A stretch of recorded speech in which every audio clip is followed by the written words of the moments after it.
नारायण नारायण। आज हम पढ़ रहे हैं श्रीमद् भागवत प्रवचन बाय तेजोमय नंदा जी, अष्टम स्कंध। 8वें स्कंद का विषय है मनवंतर। इसे सद्धर्म स्कंद भी कहते हैं। मनवंतर तथा युगों की गणना हम पहले देख चुके हैं। ब्रह्मा जी के एक दिन में 14 मनु आते हैं। एक एक मनु के शासन काल को मनवंतर कहते हैं। जैसे भारत की केंद्रीय सरकार का शासन काल 5 साल का होता है, तो 5 साल के लिए एक प्रधानमंत्री होते हैं। बीच में यदि कोई गड़बड़ ना हो तो अमेरिका के राष्ट्राध्यक्ष या राष्ट्रपति का शासन काल 4 साल का होता है। उसके बाद दूसरे राष्ट्रपति नियुक्त होते हैं। इसी प्रकार एक एक मनु आते हैं और उनका काम होता है धर्म की स्थापना करना। पर वे प्रत्येक मनवंतर की अपनी व्यवस्था होती है। जैसे एक प्रधानमंत्री का अपना मंत्रिमंडल होता है, जिसमें गृह मंत्री, वित्त मंत्री, रक्षा मंत्री आदि सब होते हैं। जब शासन बदलता है तब नया मंत्रिमंडल भी बनता है। इसी प्रकार प्रत्येक मनु के काल में सारे देवता होते हैं, ऋषि होते हैं और भगवान का कोई ना कोई अवतार भी होता है। मनु के पुत्र पुत्रियां भी होते हैं। पूर्व स्कंध में हमने जो मानव धर्म देखा वह सामान्य धर्म था। अब इस 8वें स्कंध में सद्धर्म का वर्णन है। धर्म और सद्धर्म में थोड़ा सा अंतर है। सामान्य धर्म का आचरण मनुष्य अपनी शक्ति के अनुसार करता है, परंतु श्रेष्ठ पुरुषों में एक विलक्षण शक्ति दिखती है जो ईश्वर प्रदत्त होती है। उस शक्ति से संपन्न होकर वे सब जो आचरण करते हैं वह सद्धर्म कहलाता है। सप्तम स्कंद में जो ब्रह्मचर्य, गृहस्थ, वानप्रस्थ आदि धर्म बताए गए, उनका पालन मनुष्य अपनी शक्ति से करता है, लेकिन सद्धर्म भगवत शक्ति से अधिष्ठित होता है। इसलिए अधिकारी पुरुष ही बड़े बड़े कार्य कर सकते हैं, परंतु इस सद्धर्म का अधिकारी कौन बनता है? जिसने अपने धर्म का पालन भली प्रकार से किया हो, वही सद्धर्म का भी अधिकारी बन सकता है। यह एक बात हुई। अब दूसरी बात को भी ठीक से समझ लेना चाहिए। जब हम स्वधर्म का पालन करते हैं तब हमारी वासनाओं में परिवर्तन आने लगता है। हमारी वासनाएं परिमार्जित होने लगती हैं, और जब सद्धर्म का आचरण होता है तब वासनाओं का क्षय होने लगता है। अभी हम में बहुत सारी कुवासनाएं हैं, धीरे धीरे उनको बदला जाता है। कर्तव्य पालन के द्वारा स्वभाव बदला जाता है। अब राजा परीक्षित कहते हैं, महाराज, आपने स्वयंभुव मनु की बात तो बताई, लेकिन दूसरे भी जो मनु हुए और उन सब मनवंतरों में जो जो बातें हुई वह सब भी आप मुझे बताइए। इस 8वें स्कंध में मनवंतरों की कथा के द्वारा भगवत स्मरण रूपी धर्म, दान धर्म, प्रतिज्ञा पूर्ति का धर्म आदि बताए गए हैं। भगवान के स्मरण से सारे संकट दूर हो जाते हैं। यह बात विशेष रूप से यहाँ बताई गई है। उसके बाद दान धर्म का वर्णन है और फिर प्रतिज्ञा पूर्ति का भी वर्णन है। पहले गजेंद्र की कथा कही गई है, उसके बाद राजा बलि तथा वामन भगवान की बड़ी प्यारी कथा है, और उसके बाद अंत में मत्स्यावतार की कथा है, जिसके साथ यह अष्टम स्कंद पूर्ण होता है। भगवान अपने इस मत्स्यावतार में समस्त ज्ञान की तथा सारे जीवों के जो बीज हैं उन सब की रक्षा करते हैं। प्रस्तावना के रूप में बताए गए इन सब प्रसंगों को अब हम विस्तार से देखेंगे। भगवान हरि के द्वारा गजेंद्र की मुक्ति। स्वयंभुव मनु के पश्चात दूसरे मनु हुए स्वारोचिष मनु। उनके द्वारा तीसरे मनु हुए उत्तम। इनका अति संक्षिप्त वर्णन करके श्री सुखदेव जी आगे कहते हैं, चतुर्थ मनवंतर में उत्तम का भाई तामस मनु बना, और उस मनवंतर में भगवान का हरि नामक अवतार हुआ। उन हरि ने गजेंद्र को मुक्त किया। हाथियों के राजा गजेंद्र एक बार संकट में पड़ गए। हार कर अंत में उन्होंने भगवान को पुकारा। गजराज पे विपदा पड़ी, मन में जपा जो हरि हरि, ग्रह मार के मुक्ति करी, तुम्हें याद हो कि न याद हो। जो नाम का प्रताप है, तुम्हें याद हो कि न याद हो। गजराज पर विपदा पड़ी तो उन्होंने भगवान को हरि हरि कहकर पुकारा। तब भगवान आए और आकर ग्रह के बंधन से उसे छुड़ा दिया। यह बड़ी सुंदर कथा है। कहा जाता है कि जीवन में जब कोई संकट आए, कष्ट आए और यदि समझ में न आ रहा हो कि क्या करें, तब इस गजेंद्र मोक्ष प्रसंग का पाठ करने से वह संकट दूर हो सकता है। श्री सुखदेव जी ने जब गजेंद्र मोक्ष की यह कथा कही तो राजा परीक्षित ने कहा कि भगवान, इस कथा को आप मुझे विस्तार से सुनाइए। ऐसे संक्षेप में सुनकर मुझे संतोष नहीं हो रहा है। सुखदेव जी कहते हैं, अच्छा सुनो। आसीद गिरिवरो राजंस त्रिकूट इति विश्रुतः। एक त्रिकूटाचल पर्वत है जो क्षीर सागर से आवृत है। वहाँ एक बहुत सुंदर उपवन है और सरोवर भी है जो बहुत विशाल है। वहाँ हाथियों का राजा गजेंद्र रहता था जो बड़ा शक्तिशाली था। वह इतना शक्तिशाली था कि शेर, भालू, सिंह आदि सभी उससे डरते थे, जबकि प्रायः तो सिंह भी आक्रमण करके हाथी को मार डालने की शक्ति रखता है। जिनके ऊपर उस गजेंद्र की कृपा होती थी वे निर्भय हो जाते थे। हथनियों का समूह उसके साथ चलता था। एक दिन की बात है, गजराज अपनी मस्ती में जंगल में कहीं जा रहा था। चलते चलते पेड़ों को उखाड़ कर फेंकता जा रहा था, क्योंकि उसे अपने बल का बड़ा अभिमान था। गजराज ने जब विशाल सरोवर देखा तो वह नहाने के लिए उसमें उतरा। वैसे भी उस दिन गर्मी लग रही थी, उसके साथियों को प्यास भी लग रही थी। उस सागर जैसे विशाल सरोवर में दैववशात एक बड़ा विशालकाय भयंकर मगरमच्छ रहता था। हाथी जमीन पर रहने वाला प्राणी है, अतः पानी में उसकी शक्ति अधिक नहीं होती। मगरमच्छ तो पानी में ही रहने वाला प्राणी है। उसने गजेंद्र के पांव को पकड़ लिया और उसे नीचे की ओर खींचने लगा। गजेंद्र को अपने बल पर बहुत भरोसा था। उसने पूरी शक्ति लगाकर अपने आप को बचाने का प्रयत्न किया, लेकिन बचा नहीं पाया। उसके साथ जो दूसरे हाथी और हथनियाँ थी, उन सब ने भी उसे पकड़कर खींचने का प्रयत्न किया, लेकिन उससे भी कोई लाभ नहीं हुआ। तब वह सोचने लगा, न मामिमे ज्ञातय आतुरम गजाः कुत करिण्य प्रभवन्ति मोचितुं ग्राहेण पाशेण विधातुरा वृत्तोप्यहं चतम यामी परंपरायणम। ये लोग भी मुझे नहीं बचा सकते हैं। देखो, हमें भी पहले तो यही लगता है कि हम अपने बल से ही सब कर लेंगे। गजेंद्र को भी लगा कि अपने बल से ही अपने आप को मुक्त कर लेगा, परंतु जब नहीं कर पाया तब उसे लगा कि रिश्ते नाते वाले या उसके स्वजन उसे छुड़ा लेंगे, लेकिन वे सब भी नहीं छुड़ा पाए। एक जीव अपनी रक्षा के लिए दूसरे जीव के पास जाए तो उससे क्या लाभ होगा। अंततः वह समझ गया कि दूसरे अल्प शक्ति वालों के पास जाने से कोई लाभ नहीं होगा। सर्वशक्तिमान भगवान ही मुझे बचा सकते हैं, मुझे दूसरा कोई बचा नहीं सकता। किसी में ऐसी शक्ति नहीं है, अतः मुझे उन भगवान की ही शरण में जाना चाहिए। एक व्यक्ति ने मुझसे पूछा कि गजेंद्र भगवान की शरण में जाने की जगह मगरमच्छ की शरण में क्यों नहीं गया।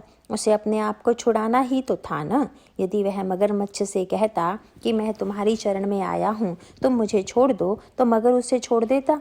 बोले, बात तो यह है कि मगरमच्छ उसे छोड़ ही देता, इसका कोई निश्चय तो था नहीं। दूसरी बात, मगरमच्छ भी एक जीव ही है। जीव की शरण में क्या जाना, उससे क्या प्राप्त हो जाता। ज़्यादा से ज़्यादा वह गजराज को छोड़ देता। वह ग्रह उसे मुक्त तो नहीं करा सकता था, मोक्ष तो नहीं दे सकता था। यहाँ जरा गजेंद्र की मानसिकता देखो। हरि को बुलाने का निमित्त वैसे तो यही था कि वे उसे ग्रह से छुड़ा दें, लेकिन बाद में गजेंद्र को लगने लगा कि भगवान केवल मुझे ग्रह से ही नहीं, संसार से भी छुड़ा दें। वह भगवान को पुकारने लगा। संत शिरोमणि सूरदास जी ने एक सुंदर पद लिखा है, हे गोविंद हे गोपाल हे गोविंद राखो शरण, अब तो जीवन हारे। हे भगवान, मैंने अपनी पूरी शक्ति लगाकर देख ली, लेकिन मेरी एक नहीं चली। कहते हैं, समाप्ता मम युक्तयः, मेरी जितनी शक्ति थी, मेरी जितनी युक्तियाँ थी, मैंने उन सब का उपयोग करके देख लिया।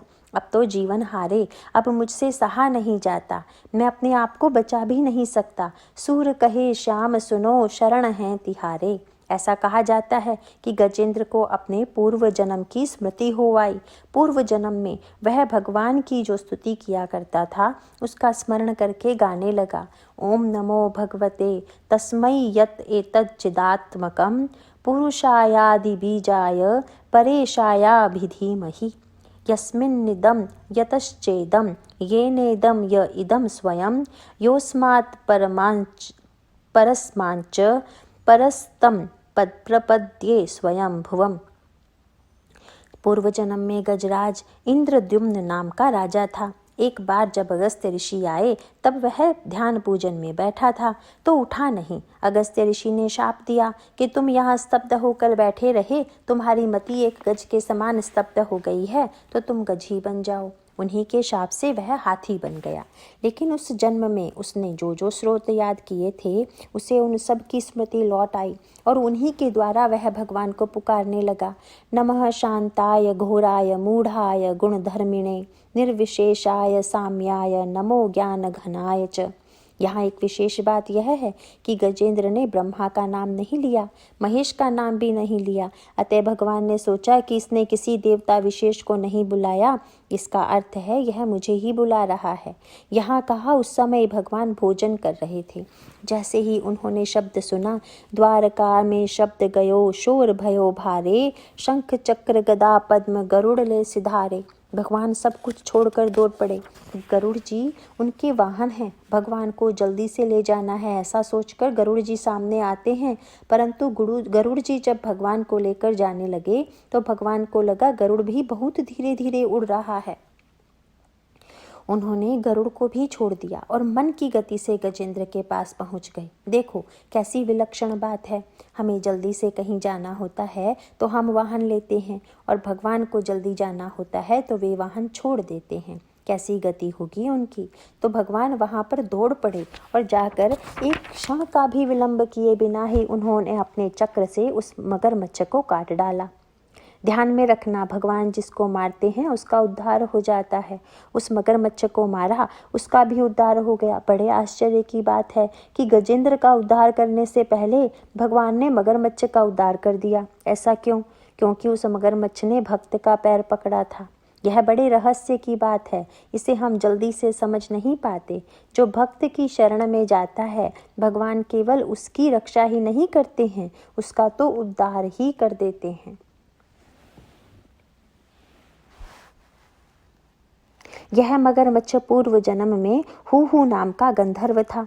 अब उसको अपना पूर्व देह प्राप्त हो गया। ध्यान में रखना, गजेंद्र अब स्वयं को केवल मगरमच्छ से छुड़ाने के लिए भगवान से नहीं कह रहा था, अब तो वह संसार के बंधन से छुड़ाने की बात कह रहा था। हमारी स्थिति भी गजेंद्र जैसी ही है। हमें अपनी शक्ति का बड़ा अभिमान होता है। हमारे आसपास जो लोग घूमते रहते हैं उन पर भी हमें बड़ा भरोसा होता है कि ये हमें बचा लेंगे। देखो, कभी अकेले कहीं दूसरे गांव या शहर में जाना पड़ता है तो हमें लगता है कि वहाँ तो हमारा अपना कोई है नहीं। अरे तुम्हें अपने लोगों पर इतना भरोसा है, हमें लगता है समय पर वे सब लोग हमारा साथ देंगे। दूसरी बात, विषय सुख में आसक्त इंद्रियों के कारण ही नीर पिबन हेतु गयो। हम लोग भी सरोवर में जाते हैं पानी पीने के लिए, अर्थात संसार में आते हैं सुख पाने के लिए। नहीं जानते कि यहाँ काल रूपी मगरमच्छ, चाहे उसे काल रूपी कहो या काम रूपी, बैठा हुआ है। वह हमारी प्रतीक्षा कर रहा है, आते ही हमारा पैर पकड़ लेने के लिए उद्यत है, तैयार बैठा है। देखो, काल भी पहले आदमी के पैर को ही पकड़ लेता है। आदमी का जब मरण समय आता है तब सबसे पहले उसके पैर ही ठंडे पड़ने लगते हैं, क्योंकि काल पहले पैर को पकड़ लेता है। तब भी अंतकाल में भी हम लोग इस डॉक्टर को बुलाओ, उस डॉक्टर को बुलाओ, यही कहते रहते हैं। ऑक्सीजन ले लेकर कब तक जीते रहेंगे? लोगों को लगता है ऑक्सीजन लेने से जी रहे हैं। अरे ऑक्सीजन से जीते होते तो कोई कभी मरता ही क्यों? ऑक्सीजन तो बहुत उपलब्ध है। जब तक कोई जीता है तब तक उसे ऑक्सीजन आदि देते रहते हैं। मरने के बाद ऑक्सीजन आदि भी कुछ काम नहीं करते हैं, उन्हें भी हटा देना पड़ता है। यह गजेंद्र मोक्ष कोई सामान्य जरा सा बंधन से मुक्त होने की बात नहीं है, यह तो संसार बंधन से ही मुक्ति की बात है। और वास्तव में यह संसार बंधन तभी छूटता है जब हम भगवान की शरण में जाते हैं। भगवान जब प्रकट हुए तो गजेंद्र ने उनकी स्तुति की। भगवान ने तो यहाँ तक कह दिया कि तुमने जो स्तुति की उस पर स्तुति के द्वारा जो कोई मेरी पूजा उपासना करता है मैं उन पर प्रसन्न हो जाता हूँ। ये माम स्तुवन्त ये नांग प्रतिबुद्धय निशात्यये तेषां प्राणात्यये चाहम ददामि विमलाम मतिम। देखो, इस संदर्भ में ध्यान रखने की बात यह है कि एतावान एव परो लाभः अन्ते नारायण स्मृति। जीवन का सबसे बड़ा लाभ यही है कि अंत में भगवान की स्मृति हो जाए। यहाँ भगवान कहते हैं कि जो लोग प्रति नित्य प्रात उठकर इस स्तुति का पाठ करते हैं, अंतकाल में उन्हें सद्बुद्धि मैं देता हूँ। बताओ और क्या चाहिए? भगवान कहते हैं, यदि कोई नित्य प्रति इसका पाठ करके मुझे प्रसन्न कर देता है तो अंतकाल में उसे मेरा स्मरण अवश्य रहेगा। यह मेरी जिम्मेदारी है। भला इससे बढ़कर और कौन सी बात हो सकती है। लेकिन यह जीव कोई भगवान से कम है क्या? भगवान कहते हैं, मैं तुम्हारा उद्धार करने के लिए तत्पर हूँ। तो जीव कहता है, करके देखो, शर्त लगा लो, देखता हूँ आप मेरा उद्धार कैसे करते हैं। प्रायः यही देखा जाता है कि जब कोई साधारण सा ही नियम बना लेता है कि ब्रह्मार्पण करके तब खाऊंगा, तब होता यही है कि पहला कौर मुख में चला जाता है और तब ध्यान आता है कि भोजन के पूर्व भगवान का स्मरण तो किया ही नहीं। यह मन ऐसा है कि भगवान का स्मरण करने नहीं देता। या फिर कभी हम यह ही निश्चय कर लें कि सुबह उठते ही सबसे पहले भगवान का स्मरण करेंगे, तब भी अगले दिन देख लो कि क्या यह मन वैसा करने देता है। जैसे ही आँख खुलती है वह मन कहता है, थोड़ी देर और सो जा। हमारा मन हमें भगवान का नाम नहीं लेने देता। यह करके देखने की बात है, थोड़ा सा करके देखो, प्रयत्न करो। इस प्रकार गजेंद्र मोक्ष का यह सुंदर प्रसंग यहाँ समाप्त होता है। अब आगे दूसरे मनवंतर की कथा आती है। 5वें मनवंतर में भगवान ने बैकुंठ नामक अवतार ग्रहण किया। उसका संक्षिप्त वर्णन करके श्री शुकदेव जी आगे कहते हैं, 6ठे मनवंतर में भगवान ने अजित नामक अंशावतार ग्रहण किया और उन्होंने ही समुद्र मंथन के समय सारे देवताओं तथा असुरों की सहायता की। इतना कहकर शुकदेव जी मौन हो जाते हैं। तब राजा परीक्षित कहते हैं, कृपा करके यह समुद्र मंथन की कथा आप मुझे विस्तार से सुनाइए। भगवान अजित जी से ब्रह्मा जी की प्रार्थना। शुकदेव जी कहते हैं, एक बार दुर्वासा ऋषि देवताओं पर नाराज हो गए और उन्होंने देवताओं को शाप दे दिया। तब सारे देवता शक्तिहीन हो गए। असुरों को अच्छा अवसर मिल गया। उन्होंने देवताओं पर आक्रमण कर दिया और वे विजयी होने लगे। सारे देवता दुखी हो गए कि अब क्या करें। वे सब मिलकर अपने स्वामी ब्रह्मा जी के पास गए और उन्हें अपना दुख कष्ट सुनाया। फिर उनसे कहा कि आप कुछ कीजिए। अब बात ऐसी है कि ये ब्रह्मा जी कभी किसी का संकट दूर नहीं कर पाते। कभी किसी को तो कभी किसी और को वर अवश्य देते रहते हैं, लेकिन वे किसी का संकट दूर नहीं कर पाते।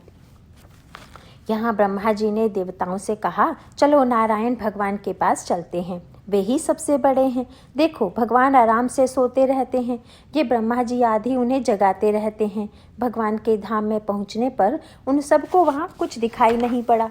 नमोस्तु तस्मा उपशांत शक्तये स्वराज्य लाभ प्रतिपूरितात्मने गुणेषु माया रचितेषु वृत्तिभिः न सज्जमानाय नभ स्वदूतये। तब सबको साथ लेकर ब्रह्मा जी भगवान की स्तुति करने लगे। कहते हैं, भगवान हम आपकी शरण में आए हैं।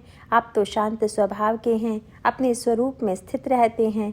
आपको किसी बात से न दुख होता है न सुख, लेकिन हम तो दुख में पड़े हुए हैं। आप हमारे दुख को दूर कीजिए। प्रसन्न होकर भगवान जब वहाँ प्रकट हुए तो सारे देवताओं की आंखें अपने आप बंद हो गई।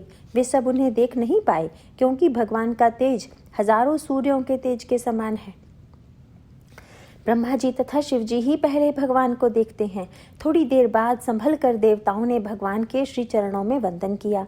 फिर ब्रह्मा जी कहते हैं, भगवान पहले मात्र आप ही थे, अभी वर्तमान में भी आप ही हैं, आगे भी आप ही रहेंगे। आप में ही इस सृष्टि का सर्ग स्थिति लय होता रहता है। भगवान हमारे ऊपर एक संकट आया है, कृपा करके आप उसे दूर कीजिए। आपके लिए यह कोई कठिन कार्य नहीं है। तब भगवान कहते हैं, देखो तुम धर्म पूर्वक रहते नहीं, स्वकर्म करते नहीं और अपने ऊपर संकट मोल लेते हो और फिर उसके बाद मेरे पास आते हो। तुम लोगों को लगता है कि मैं कुछ छू मंतर कर दूं और तुम्हारा सारा दुख दूर हो जाए। अब ऐसा नहीं होगा। तुम सब भी थोड़ा कर्म करो। बात यह है कि तुम लोग ऋषियों का भी अपमान कर देते हो, इसीलिए ऐसे निर्वीर्य हो गए हो। इस समय सारे के सारे असुर बड़े शक्तिशाली हो गए हैं और उनका जो राजा है, राजा बलि, वह बड़ा गुरु भक्त है। इसीलिए यदि इस समय तुम लोग उनसे युद्ध करोगे तो काम बनने वाला नहीं है। हमेशा एक ही पक्ष सफल नहीं हुआ करता, नहीं सफलता सदा एक तरफा प्रयत्न से प्राप्त हुआ करती है। इस समय तुमको चाहिए कि जाकर असुरों से मित्रता करो, झगड़ा नहीं, संधि करके उनसे कहो कि हम दोनों मिलकर कोई ऐसी योजना हाथ में लें जो हम दोनों के लिए ही लाभदायक हो। जैसे क्षीर सागर का मंथन, उसमें से अमृत निकलेगा। अमृत आपको भी चाहिए, हमें भी चाहिए। अमृत चीज़ ही ऐसी है कि उसे सभी लोग चाहते हैं। भगवान पुनः कहते हैं, जब वे तैयार हो जाएं तो तुम सभी देवता तथा असुर मिलकर अमृत निकालने के लिए यत्न करना। पहले हर प्रकार की लता जड़ी औषधियाँ लाकर क्षीर सागर में डाल देना। फिर मंदराचल पर्वत को ले आना। एक वासुकी नाग है, मंथन के लिए उसे रस्सी बना लेना। एक तरफ असुर रहें, दूसरी तरफ तुम देवता लोग रहना। मैं तुम्हारे साथ रहूँगा। लेकिन तुम सब जो यह सोच रहे हो कि मैं स्वयं ही सब कर दूं, तो अब वैसा नहीं होगा। वह ठीक बात नहीं है। तब देवताओं को लगा कि क्या वह राजा बलि हमारे साथ बात करेगा। बोले, करेगा, तुम जाओ उसके पास। इस प्रकार भगवान ने उनको अच्छी तरह सिखा पढ़ा दिया। फिर एक और बात कही कि जब वहाँ जाओगे राजा बलि के पास, तब यदि वह कुछ शर्तें रखता है तो उनको मान लेना, क्योंकि इस समय वह शक्तिशाली है। वहाँ अपना ही बल बघाड़ते न रहना, अपनी कोई शर्त मत रखना, उन सबको मैं देख लूँगा। देवताओं द्वारा समुद्र मंथन का प्रस्ताव। भगवान का आदेश मानकर देवता लोग राजा बलि के पास गए। दोनों का मिलना बड़ा विचित्र था। यह राजनीतिज्ञों का जो मिलना होता है कि हम साथ साथ मिलकर कुछ करेंगे, वह सच में गड़बड़ ही होता है। यहाँ दोनों ही सोचते हैं कि अमृत निकलेगा तो हम ले लेंगे, प्रयत्न साथ साथ करेंगे, पर अमृत निकलेगा तो उसे हम ले लेंगे।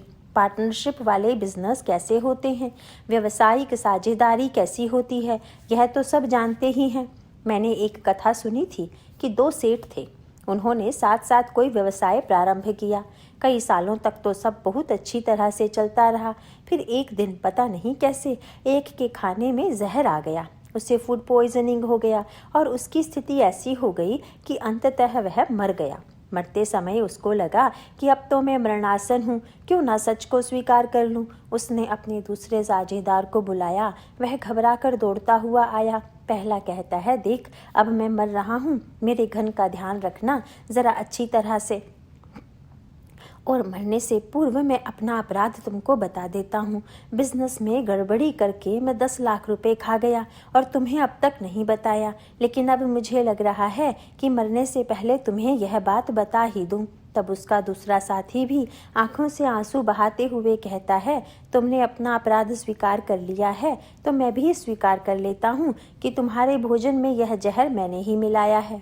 इसी प्रकार अब देखो, समुद्र मंथन से जब अमृत निकलेगा तो क्या देवता लोग यह चाहेंगे कि असुर अमृत ले जाएं?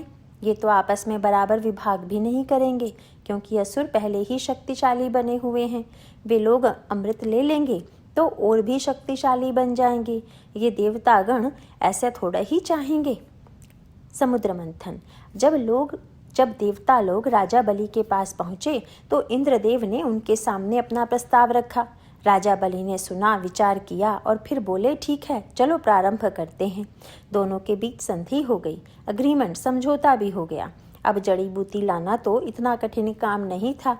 वह सब तो ले आए और समुद्र में डाल दिया, लेकिन मंदराचल पर्वत को उठाकर लाना बहुत कठिन काम था। राक्षस और देवता सभी लोग गए उस पर्वत के पास। किसी तरह बड़ा प्रयास करके उसे उठा लिया और थोड़ी दूर तक तो ले आए। किसी चीज़ को उठाना इतना कठिन नहीं होता, परंतु होता यही है कि थोड़ी ही देर बाद उसका भार लगने लगता है। अब उन सब ने पर्वत को उठा तो लिया, परंतु उसे लेकर ज़्यादा दूर तक चल नहीं पाए, तो उन्होंने उसे रास्ते में ही पटक दिया। जब वह पर्वत उनके हाथ से छूटा तो कई देवता और असुर उसके नीचे दबकर मर गए। किसी के हाथ टूट गए तो किसी के पाँव टूट गए, किसी का मुंह टेढ़ा हो गया। दूसरे लोग जो बचे रहे वे कहने लगे, हमसे तो नहीं होता, रहने दो इसे यहीं पर। तब सब लोग सोचने लगे कि अब क्या करें। भगवान इसको जानते हैं, वे यह भी जानते हैं कि इनसे स्वयं तो कुछ होगा नहीं। अतः गरुड़ पर बैठकर भगवान वहां आए। उन्होंने मंदराचल को हथेली पर उठाया और वहां सब पर अपनी कृपा दृष्टि डाली तो सबके सब उठकर खड़े हो गए। देखो, भगवान की दृष्टि में अमृत है। सबके सब उठ खड़े हुए। उनके हाथ पैर जुड़ गए, सब स्वस्थ हो गए। भगवान गरुड़ पर सवार होकर पर्वत को भी लेकर गए और उसे समुद्र में रख दिया। देवता लोग कहने लगे, यह तो बहुत अच्छा हुआ। फिर वासुकी नाग को बुलाया गया। भगवान का आदेश था, इसलिए वह भी आ गया। उसे पर्वत पर लपेट दिया गया। देखो, भगवान बहुत चतुर हैं। उन्होंने देवताओं से कहा, नाग का मुंह पकड़ो। उन सब ने नाग का मुंह पकड़ लिया। और जब भगवान ने असुरों से कहा कि तुम पूंछ पकड़ो, तो असुरों ने अपनी मूंछ पर ताव देना शुरू कर दिया। हम पूंछ पकड़ें? हम बड़े उच्च कुल के लोग पूंछ नहीं पकड़ते, हम तो मुंह की ओर जाने वाले हैं। भगवान ने धीरे से देवराज इंद्र को संकेत कर दिया कि उन्हें मुंह पकड़ लेने दो। अच्छा है, सांप की पूंछ ही पकड़नी चाहिए, दूसरा कोई मुंह पकड़ ले तो अच्छा ही है ना। अब उससे जहर या कुछ और निकलेगा तो उन्हीं के ऊपर जाएगा। देखो भगवान कैसे बचाते रहे हैं, बड़ी विस्मयकारी बात है। अब अजित भगवान तथा देवता लोग पूंछ की ओर चले गए और असुर मुंह की ओर आ गए। जैसे ही मंथन प्रारंभ हुआ तो सबने देखा कि मंदराचल पर्वत समुद्र में डूबता जा रहा है। सबका मनोबल टूट गया और वे हताश हो गए। तब भगवान ने एक अद्भुत कच्छप का अवतार लेकर मंदराचल को ऊपर उठाया।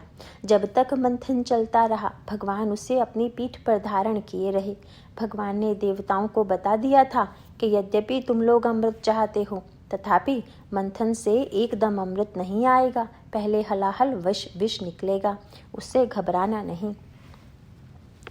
भगवान शंकर का विषपान। अब जब मंथन प्रारंभ हुआ तब सबसे पहले उसमें से जहर निकला। ऐसा भयंकर जहर कि उसकी गंध मात्र से सारा जगत जलने लगा, क्योंकि वह हलाहल विष था। यद्यपि भगवान ने पहले ही सचेत कर दिया था कि डरना नहीं, तथापि विष देखते ही सारे असुर तो भागे ही, सारे के सारे देवता भी भागने लगे। इसीलिए कि कह देना तो सरल होता है, पर उसे करना सरल नहीं होता। अब क्या करें? बोले, यह शिव बाबा है ना, बस ऐसे समय उनको याद कर लेना चाहिए। ध्यान में रखना, जब अच्छी चीज निकली तो किसी को शिवजी की याद नहीं आई। जब विष निकला तो बोले, ये शिवजी बहुत नाग आदि लपेटे रहते हैं, शायद उनको यह हलाहल विष चल जाएगा। वैसे भी वे ठंड में बैठे रहते हैं, शायद इससे उनको कुछ गर्मी मिले। सबके सब चले शंकर जी के पास। वहां जाकर महामृत्युंजय मंत्र का जप करने लगे, क्योंकि सभी लोग मृत्यु से घबराए हुए थे। ओम त्र्यंबकम यजामहे सुगंधिम पुष्टिवर्धनम उर्वारुकमिव बंधनान मृत्युर्मुक्षीयमामृतात्। वे सब त्र्यंबक भगवान की आराधना उपासना करने लगे कि मृत्युर्मुक्षीयमामृतात्, आप हमें मृत्यु से छुड़ा दो, अमृत से नहीं। फिर उन्होंने विराट रूप में भगवान शिव जी की स्तुति की और कहा, आपको नमस्कार नमस्कार नमस्कार, हमारी रक्षा करें, हमारे ऊपर बड़ा संकट आया है। भगवान शिव सती जी की ओर देखते हैं, कहते हैं, देवी इनके ऊपर कष्ट आया है। फिर कहते हैं, एतावान ही प्रभोरर्थो यद दीन परिपालनम प्राणै स्वयै प्राणिन पांति साधव क्षण भंगुरई। कोई समर्थ व्यक्ति हो, शक्तिशाली हो, तो उसकी शक्ति का क्या उपयोग है? जो दीन लोग हैं उनकी रक्षा करना, यही उसका उत्तम उपयोग है। और यदि शक्तिशाली होकर भी कोई दीनों की रक्षा नहीं करता तो वह बड़ा अधर्म करता है। ऐसे कार्य में यदि अपने प्राणों का भी त्याग करना पड़े तो भी कोई बात नहीं, कर देना चाहिए। सती जी उनके स्वभाव को तथा प्रभाव को जानती हैं। उनका स्वभाव कैसा है? उन्हें करुणा अवतार कहा गया है। भगवान शिव बड़े ही करुणाशील हैं और प्रभाव की तो बात ही क्या करें, उनको कभी कुछ हो ही नहीं सकता। इसीलिए बोले, पी लो। भगवान ने दोनों हाथों से पूरा का पूरा जहर लेकर पी लिया और पीकर उसे अपने कंठ में रख लिया। वह जहर भी कुछ कम नहीं था, उसने अपना प्रभाव शिवजी के ऊपर भी दिखा ही दिया। उनके कंठ को नीला कर दिया। यच्चकार गले नीलम तच्च साधोर विभूषणम। यह नीला रंग उनके लिए आभूषण बन गया। देखो, वैसे गौर वर्ण हो और यदि कहीं पर लाल पीला दाग हो जाए तो वह कुरूपता हो जाती है। भगवान के लिए वह दूषण नहीं, भूषण हो गया।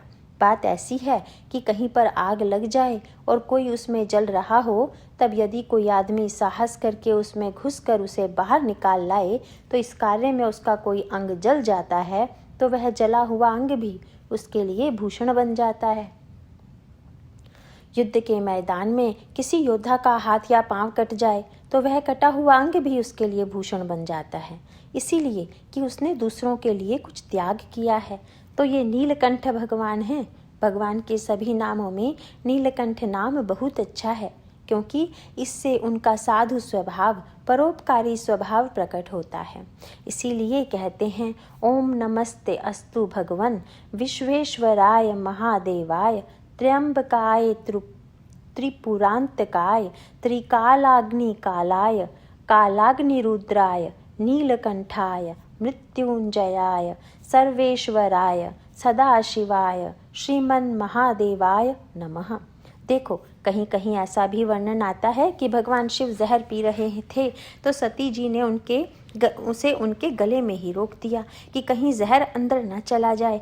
जगत में नीलकंठ की बड़ी महिमा है। इस दुनिया में भी समझदार लोगों को जहर पीना पड़ता है, जो नासमझ हैं उनको तो कुछ नहीं करना पड़ता। गृहस्थियों की बातें सुनते हैं तो आश्चर्य होता रहता है। लोग कहते हैं, इस घर में मैं ही काम करता हूँ, सब मुझे ही सहना पड़ता है, सारा अपमान मुझे ही सहन करना पड़ता है, सारी कटुता मुझे ही पचानी पड़ती है। यहाँ देखो, विषपान की क्रिया के द्वारा भगवान शिव हमें क्या सिखाते हैं? यही कि जीवन का सारा जहर, सारी कटुता को तुम पी लो, क्योंकि तुम में शक्ति है। और दूसरी बात, उस कटुता को अंदर मत जाने दो। कई बार लोग जीवन के कटु अनुभवों को प्राप्त करके उन्हें पी तो जाते हैं, पर वे स्वयं बहुत जहरीले और कड़वे बन जाते हैं, या फिर उस कटुता को उगलते रहते हैं। भगवान शिव जी यहाँ सिखा रहे हैं कि ऐसा नहीं होना चाहिए। स्वयं भी कटु स्वभाव वाले मत बनो और दूसरों के ऊपर भी कड़वाहट मत उगलो। शांति से रहो, अंदर ही अंदर जलते मत रहना। कुछ लोग सहन तो करते हैं, लेकिन भीतर ही भीतर जलते रहते हैं, कुड़ते रहते हैं। जीवन में समझदार लोगों को ही झुकना पड़ता है, समझदार लोगों को ही जहर पीना पड़ता है।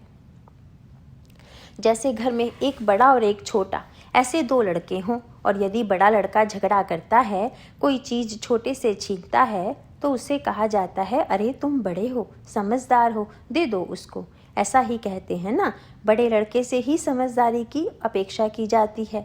छोटे बच्चे से हम समझदारी की अपेक्षा नहीं करते। बच्चों को तो हम बड़ा उपदेश देते रहते हैं, लेकिन अपने ऊपर आता है तो बात नहीं समझते हैं। यही बात नीलकंठ भगवान हमें बताते हैं। विष पी लो, लेकिन स्वयं जहरीले मत बनो, मर मत जाओ, दूसरों को भी न मारो, उसे अपना आभूषण बनाकर धारण कर लो। अब शंकर जी ने विष पी लिया तो थोड़ी शांति हो गई। जहर पीते समय जो थोड़ा बहुत जहर इधर उधर गिर गया था, उसे वहाँ जो सांप थे, बिच्छू थे, उन्होंने पी लिया, इसलिए वे सब जहरीले हो गए। फिर से मंथन शुरू हुआ तो उसमें से कामधेनु निकली। कामधेनु समस्त यज्ञ सामग्री प्रदान करने वाली होती है। अतः ब्राह्मणों ने और ऋषियों ने कहा कि हमें यज्ञ याग बहुत करने पड़ते हैं, और वैसे भी पहली चीज पर ब्राह्मणों का ही अधिकार होता है, इसलिए इसे हम ले लेते हैं। उसके बाद उच्चैश्रवा नाम का पंख वाला उड़ने वाला घोड़ा निकला। सारे असुर लोग उस पर झपट पड़े। देवता लोग भी उसे लेना चाहते थे। भगवान ने उनको इशारा किया कि लेने दो उनको, पहला है, उनको ले लेने दो। फिर उसमें से 4 दांत वाला ऐरावत हाथी निकला।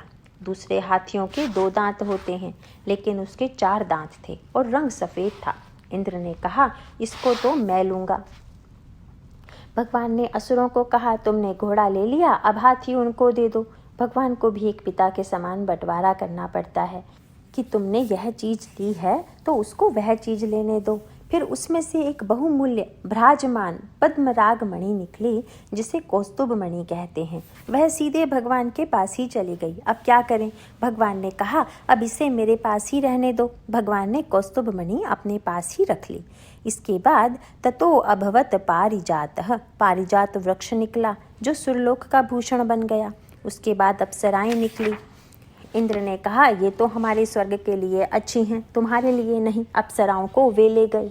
उसके बाद लक्ष्मी जी निकली। लक्ष्मी जी आई तो देवताओं और असुरों उनको दोनों चाहने लगे, परंतु लक्ष्मी जी हाथ में वरमाला लेकर आईं। वे चाहती थी कि उनका विवाह उसी से हो जो सर्वगुण संपन्न हो और उन्हें ना चाहता हो। लक्ष्मी जी हाथ में माला लेकर चलती जा रही हैं। उन्होंने सारे देवताओं को, असुरों को, ऋषियों को देखा। सर्वगुण उन्हें किसी में भी देखने को नहीं मिले। किसी में तप था तो क्रोध भी था, किसी में ज्ञान था तो उसने आसक्ति को जीता नहीं था, कोई महान था तो उसने कामना को नहीं जीता था, कोई बड़ा समर्थ था लेकिन समस्त सत्ता उसके हाथ में नहीं थी। जैसे इंद्रदेव देवताओं के राजा हैं, पर वे भी घबराते रहते हैं। उन्हें भी अपनी रक्षा के लिए अन्य श्रेष्ठ देवताओं के पास जाना पड़ता है, तो वे भी निर्भय नहीं हैं। कोई धर्माचरण करने वाले थे लेकिन उनके मन में किसी के लिए दया नहीं थी। जब मन में दया नहीं तो वे धर्माचार कैसे करते थे पता नहीं, क्योंकि कोई त्यागी थे, लेकिन वे जो त्याग करते थे उसे मुक्ति का लक्षण मानकर नहीं करते थे। सनत कुमार बड़े सद्गुण संपन्न थे, लेकिन वे निर्विकल्प समाधि में मग्न रहते थे। उनका किसी से कोई संग नहीं था, किसी में शील नहीं था, किसी का स्वभाव अच्छा नहीं था, तो किसी में शक्ति नहीं थी। उस समय भगवान नारायण अपना उत्तरीय अपने मुंह पर ढककर सो गए थे। लक्ष्मी जी उनके पास गईं। उन्होंने देखा कि इनमें सारे गुण हैं, लेकिन ये मुझे नहीं चाहते हैं। देखो, जो लोग चाहते थे उनमें सर्वगुण नहीं थे। भगवान नारायण में सर्वगुण थे तो वे उन्हें चाहते नहीं थे। लक्ष्मी जी कहती हैं, ये मुझे नहीं चाहते इसलिए मैं इनको चाहती हूँ। देखा, लक्ष्मी उन्हीं के पास जाती हैं जो उनको नहीं चाहते, परंतु जो चाहते हैं उनको वे बहुत झांसा देती रहती हैं, भुलावे में डालती रहती हैं। उनके पास आ जाएं तो भी चली जाती हैं, टिकती नहीं वहाँ पर।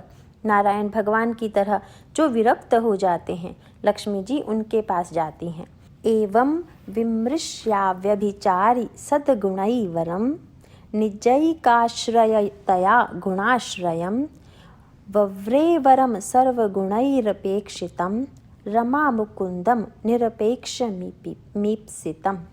सबको देख लेने के बाद अच्छी प्रकार से सोच विचार कर लक्ष्मी जी ने नारायण भगवान के गले में हार डाल दिया। उनका विवाह हो गया। देखिए भगवान का काम कैसा होता है। क्षीर सागर का मंथन करने के लिए उन्होंने ही उपदेश दिया, उसके लिए उपाय भी उन्होंने ही बताया, और फिर मंदराचल पर्वत को उठाकर लाने तथा उसे समुद्र में डालने का काम भी उन्होंने ही किया। उसके बाद जब वह मंदराचल समुद्र में डूबने लगा तो भगवान ने कच्छप बनकर उस पर्वत को ऊपर उठाया। वासुकी नाग में जो शक्ति थी वह भी भगवान की ही शक्ति थी। भगवान ने ही जब सब पर कृपा दृष्टि डाली तब देवता तथा असुर उन्हीं की शक्ति से आगे के सारे कार्य करने लगे। फिर भी जब उनसे मंथन नहीं हो पा रहा था तो भगवान स्वयं अपने हाथों से मंथन करने लगे। इन सभी घटनाओं में एक बात समान रूप से स्पष्ट रूप से दिखाई देती है, यही कि काम कई हो रहे हैं लेकिन वे सब भगवान की ही शक्ति से हो रहे हैं।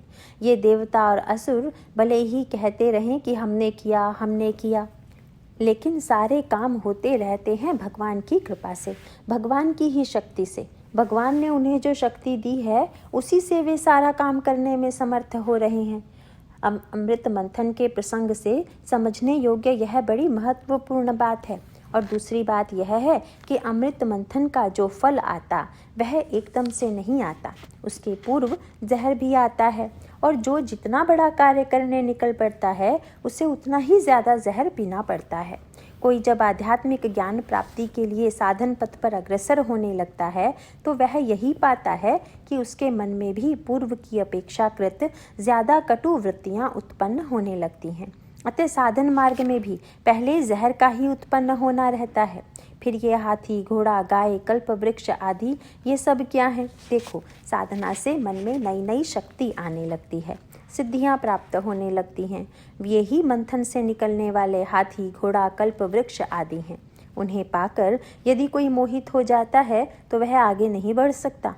यहाँ वर्णन आता है कि ये देवता तथा असुर लोग थोड़ी थोड़ी देर में ही जब कुछ निकलता नहीं था तो मंथन करना छोड़ देते थे। ऐसा वे बार बार करते थे। बार बार भगवान उनको उत्साहित करते रहते थे, परंतु वे कहते थे अब हमसे कुछ नहीं होता। तब भगवान उनसे पुनः कहते थे कि तुम्हें अमृत अवश्य मिलेगा, मंथन करो। इतना सब हो गया, लक्ष्मी जी के साथ भगवान का विवाह भी हो गया। देवता और असुरों को अच्छा तो नहीं लगा, लेकिन कर क्या सकते थे। बोले कौस्तुभमणि गई, लक्ष्मी जी भी गई, हमको भी कुछ मिलना चाहिए। ऐसा सोचकर वे फिर से मंथन करने लगे। अब पुनः मंथन प्रारंभ हुआ तो उसमें से वारुणी देवी शराब निकली। देवता लोग उसे लेने लगे तो भगवान ने कहा कि तुमको अमृत चाहिए या शराब। असुरों ने कहा हमको शराब चाहिए। इसका अर्थ क्या हुआ? यही कि जो शराब पीते हैं वे असुर हैं। जब असुरों ने शराब ले ली, वारुणी ले ली, बोले हम इसको पिएंगे। प्रयत्न चल रहा है, मंथन रुकता नहीं, वह चलता रहना चाहिए। कहा गया है चरई वेती, बढ़ते जाओ, आगे आगे बढ़ते जाओ। अब उसमें से एक दिव्य पुरुष निकले। वे परम सुंदर, शक्तिशाली, पीतांबरधारी थे। हाथ में अमृत का कलश लेकर ये धन्वंतरी निकले। देवता और असुर दोनों ने साथ साथ यह योजना बनाई थी, लेकिन असुरों ने पहले ही कहा था कि जब अमृत आएगा तो उसे हम लेंगे। असुरों ने धन्वंतरी के हाथों से अमृत कलश छीन लिया। अब स्थिति ऐसी हो गई कि पहले तो देवता और असुर ये दो ही दल थे। अब असुरों को अमृत मिला तो उनमें आपस में ही झगड़ा शुरू हो गया कि पहले कौन पिएगा। उनमें कई असुर दुर्बल थे, उनको तो रोना आने लगा। विवश होकर वे कहने लगे हमने देवताओं के साथ मिलकर मंथन किया था, उनका भी इसमें हिस्सा है। अच्छा, बड़े उदार हैं, देवताओं की ओर से बात करते हैं। वास्तव में तो उनको इसीलिए रुलाई आ रही थी कि उन्हें अमृत नहीं मिल रहा था। अमृत मांगने के लिए जब वे शक्तिशाली असुरों के पास गए तो उन सब ने धक्का देकर इनको दुर्बल असुरों को वहां से हटाते हुए कहा भागो यहाँ से। हालांकि ये उन्हीं के दल के थे, फिर भी इन्हें वहां से हटा दिया और कहने लगे अहम पूर्वम, मैं पहले पीऊँगा, तुम नहीं। देवता लोग तो देखते ही रह गए। मोहिनी अवतार। हार कर जब देवताओं ने भगवान की ओर देखा, भगवान ने कहा मुझे मालूम था कि तुम मेरे ही पास आओगे। अब रो मत, इतना सब मैंने किया है तो अमृत किस प्रकार से लेना है वह भी मैं बता सकता हूँ। अब भगवान ने बड़ा सुंदर मायावी रूप धारण कर लिया। वे स्त्री का रूप लेकर आ गए, क्योंकि वे जानते हैं कि असुरों की एक कमजोरी है स्त्री और दूसरी है सुरा। भगवान विष्णु ने निश्चय करके अत्यंत सुंदर मनमोहक रूप ले लिया, लेकिन वह सौंदर्य सात्विक नहीं था, मादक सौंदर्य था। भगवान की माया देखो कैसी है। उस रूप को देखकर देवताओं के मन में विकार उत्पन्न नहीं हुआ, लेकिन असुरों का मन जो पहले से ही बिगड़ा हुआ था उसे भगवान ने और बिगाड़ दिया। अब वह अमृत कलश उनके हाथों में ज्यों का त्यों रह गया। वे सब उस स्त्री रूपधारी भगवान को ही देखने लगे और फिर उनके पास जाने लगे। वे उनसे पूछते हैं कि तुम कौन हो, तुम कितनी सुंदर हो, लगता है अब तक तुम्हें किसी का स्पर्श भी नहीं हुआ है, तुम बिल्कुल शुद्ध हो। इतना ही नहीं, उनकी बुद्धि तो पूरी तरह से मोहित हो गई। आखिर भगवान के इस मोहिनी अवतार का प्रभाव तो होना ही था। फिर उन्होंने असुरों ने कहा यह अमृत है जिसे हमने ले लिया है, परंतु अब इसके कारण हमें झगड़ा चल रहा है। यह अमृत कलश अब हम आपको देते हैं, आप निर्णय करो कि अमृत किसको मिलना चाहिए। देखो कैसी बुद्धि हो गई उनकी, मानो कि भगवान कह रहे हों मैं लेना भी जानता हूँ। देखो भगवान भी वहाँ कैसी चतुराई दिखाते हैं, सीधे उस अमृत कलश को नहीं ले लेते। मंद मंद मुस्कुराते हुए उनकी ओर देखते हैं और कहते हैं अरे मैं ऐसी घुमक्कड़ स्त्री हूँ, आप मेरे ऊपर भरोसा करते हो। भला बुद्धिमान मनुष्य भी कभी मेरी जैसी स्त्री पर भरोसा करते हैं? ऐसी व्यभिचारिणी स्त्री का क्या भरोसा, उसके साथ मैत्री नहीं करनी चाहिए। ऐसी बात जब मोहिनी ने कही तो उनका विश्वास और भी बढ़ गया। बोले हमें तुम पर पूरा विश्वास है, तुम यह कलश ले लो। भगवान स्त्री रूपधारी ने वह कलश अपने हाथों में ले लिया। भगवान देना जानते हैं तो लेना भी जानते हैं। फिर भगवान ने कहा देखो यह कलश तुमने ही मेरे हाथ में दिया है, अब मैं अपनी मर्जी से दूंगी। बाद में यह नहीं कहना कि इसको क्यों दिया, उसको क्यों नहीं दिया, या फिर इसको कम दिया, उसको ज़्यादा दिया इत्यादि। आपको स्वीकार हो तभी मैं इसे बांटूंगी। जब आदमी का दिमाग फिर जाता है तब वह जिसमें आसक्त होता है वह जो कहे सो ठीक, ऐसी उसकी दशा हो जाती है। वह कहे दिन है तो दिन, वह कहे रात है तो रात। मनुष्य का दिमाग जब कामातुर हो जाता है तब उसे दूसरी कोई बात समझ में थोड़ी ही आती है। मोहिनी रूप लेकर आई भगवान ने कहा, जाओ पहले स्नान दान हवन आदि करके आओ, अमृत पीना है, कोई साधारण नित्य प्रति का काम थोड़े ही है। सब लोग स्नान आदि करके नए नए वस्त्र पहनकर बन ठन कर आ गई। तब मोहिनी रूपधारी भगवान ने सोचा कि क्रूर स्वभाव वाले असुरों को अमृत पिलाना सर्पों को दूध पिलाने के समान है।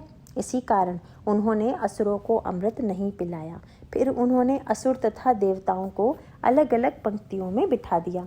अब क्या हुआ कि वह मोहिनी देवताओं को अमृत देती जाए और असुरों की ओर देख देख कर केवल मुस्कुराती जाए। वे उसे देखकर पागल होते जाएं। हमारा नंबर अब आया सोचकर वे प्रतीक्षा करते रहे।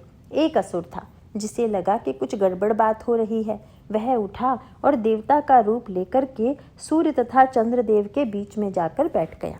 भगवान मोहिनी रूप में उसके पास भी आ गए। यद्यपि भगवान समझ गए थे कि वह असुर दल का है, तथापि भगवान का नियम ऐसा है कि जो उन्हें पहचानता है उसे भी कुछ तो फल मिलना ही चाहिए, इसीलिए उसको भी दिया। वह पीने लगा। कंठ तक ही गया होगा कि सूर्य और चंद्रमा समझ गए कि यह अपने दल का नहीं है। बोले, भगवान यह तो असुर है। तब भगवान ने खट से अपना चक्र हाथ में लेकर उसका सिर काट डाला, लेकिन गले तक अमृत गया था तो उसका सिर अमर हो गया और नीचे का धड़ मर गया। उसी का नाम है राहु। वह चंद्र को भी खा जाता है और सूर्य को भी खा जाता है। इसे ही चंद्र ग्रहण व सूर्य ग्रहण कहते हैं। देखो, यह पुराणों की कथा है। इसका अर्थ यह है कि जो चुगली करता है उसको ग्रहण लग जाता है। अब बात तो प्रकट हो ही गई थी, इसीलिए भगवान ने मोहिनी रूप छोड़कर अपना वास्तविक रूप प्रकट कर दिया। देवताओं को अमृत देकर वे अंतर्ध्यान हो गए। देखो, यद्यपि देवता तथा असुर दोनों ने मिलकर परिश्रम किया था, तथापि भगवान से विमुख प्राणमुख होने के कारण असुरों को प्रयत्न करने पर भी अमृत नहीं मिला। वे उस फल से वंचित रहे। भगवान के आश्रित होने के कारण देवताओं को अमृत की प्राप्ति हो गई।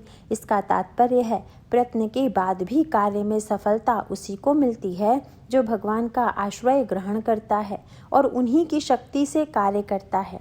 एक और बात यहाँ समझने की यह है कि मत्स्य, वराह, कूर्म, नरसिंह, वामन, परशुराम, राम, कृष्ण, मोहिनी आदि सब भगवान के ही अवतार हैं। तथापि जब भगवान के साकार रूप का ध्यान करने के लिए कहा जाता है तो चाहे जिस अवतार का ध्यान नहीं किया जाता, पहले देख समझ लेना चाहिए कि किस अवतार का क्या प्रयोजन था। जैसे कपिल मुनि का अवतार ज्ञान प्रदान करने के लिए हुआ था, परंतु मोहिनी अवतार तो राक्षसों को मोहित करने के लिए हुआ था। इतना समझ लेने पर यह तो स्पष्ट हो ही जाता है कि किस अवतार का, किस साकार रूप का ध्यान करें। बोले, कपिलावतार का या किसी और उपास्य रूप का ध्यान करो, मोहिनी रूप का ध्यान मत करो। समुद्र मंथन का तात्पर्य। अब इस समुद्र मंथन के तात्पर्य को भी समझना आवश्यक है। यह क्षीर सागर हमारा अंतःकरण है। वास्तव में इसी में मंथन करना है। इसके अनेक अर्थ बताए गए हैं, लेकिन मंथन इसी का करना है। यह मंथन मन के द्वारा किया जा सकता है, उसे करते ही रहना है। यह मंथन निदिध्यासन अर्थात ध्यानाभ्यास की प्रक्रिया है। इसका सामान्य अर्थ ऐसा भी किया जा सकता है कि किसी भी कर्म का फल अमृत है और उस फल की प्राप्ति में अनेक विघ्न आते ही रहते हैं। सफलता भी प्राप्त होती है। विघ्नों से घबराना नहीं चाहिए और सफलताओं पर मुग्ध भी नहीं होना चाहिए। थोड़ी सफलता मिल गई तो वहीं अटके रह गए, ऐसा भी नहीं होना चाहिए।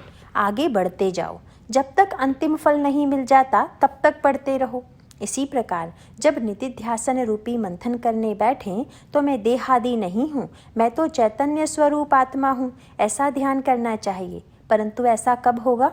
जिस प्रकार क्षीर सागर में पहले जड़ी बूटी औषधियाँ आदि डाली गई थी, उसी प्रकार हमारे अंतःकरण रूपी समुद्र में वेदांत के श्रवण द्वारा पहले उपनिषदों के वाक्य डाल दिए गए हों, तब तो यह मंथन किया जा सकता है, अन्यथा उससे कोई लाभ नहीं होता। एक और ध्यान में रखने योग्य बात यह है कि सारे काम भगवान की ही कृपा से, उन्हीं के अनुग्रह से होते रहते हैं। अतः उनका अनुग्रह अर्जित करके तब मंथन करते रहना चाहिए। और यह जो अमृत है वह वास्तव में अपने आत्मस्वरूप का अनुभव है। मंथन प्रारंभ करने के बाद उस अनुभव की प्राप्ति तक बीच में अच्छे बुरे कई अनुभव प्राप्त हो सकते हैं। कड़वा अनुभव भी हो सकता है, लेकिन अनेक प्रकार की सिद्धियां भी प्राप्त हो सकती हैं। लेकिन कड़वाहट आ जाए तो शिव जी का ध्यान कर लेना चाहिए, जहर चला जाएगा।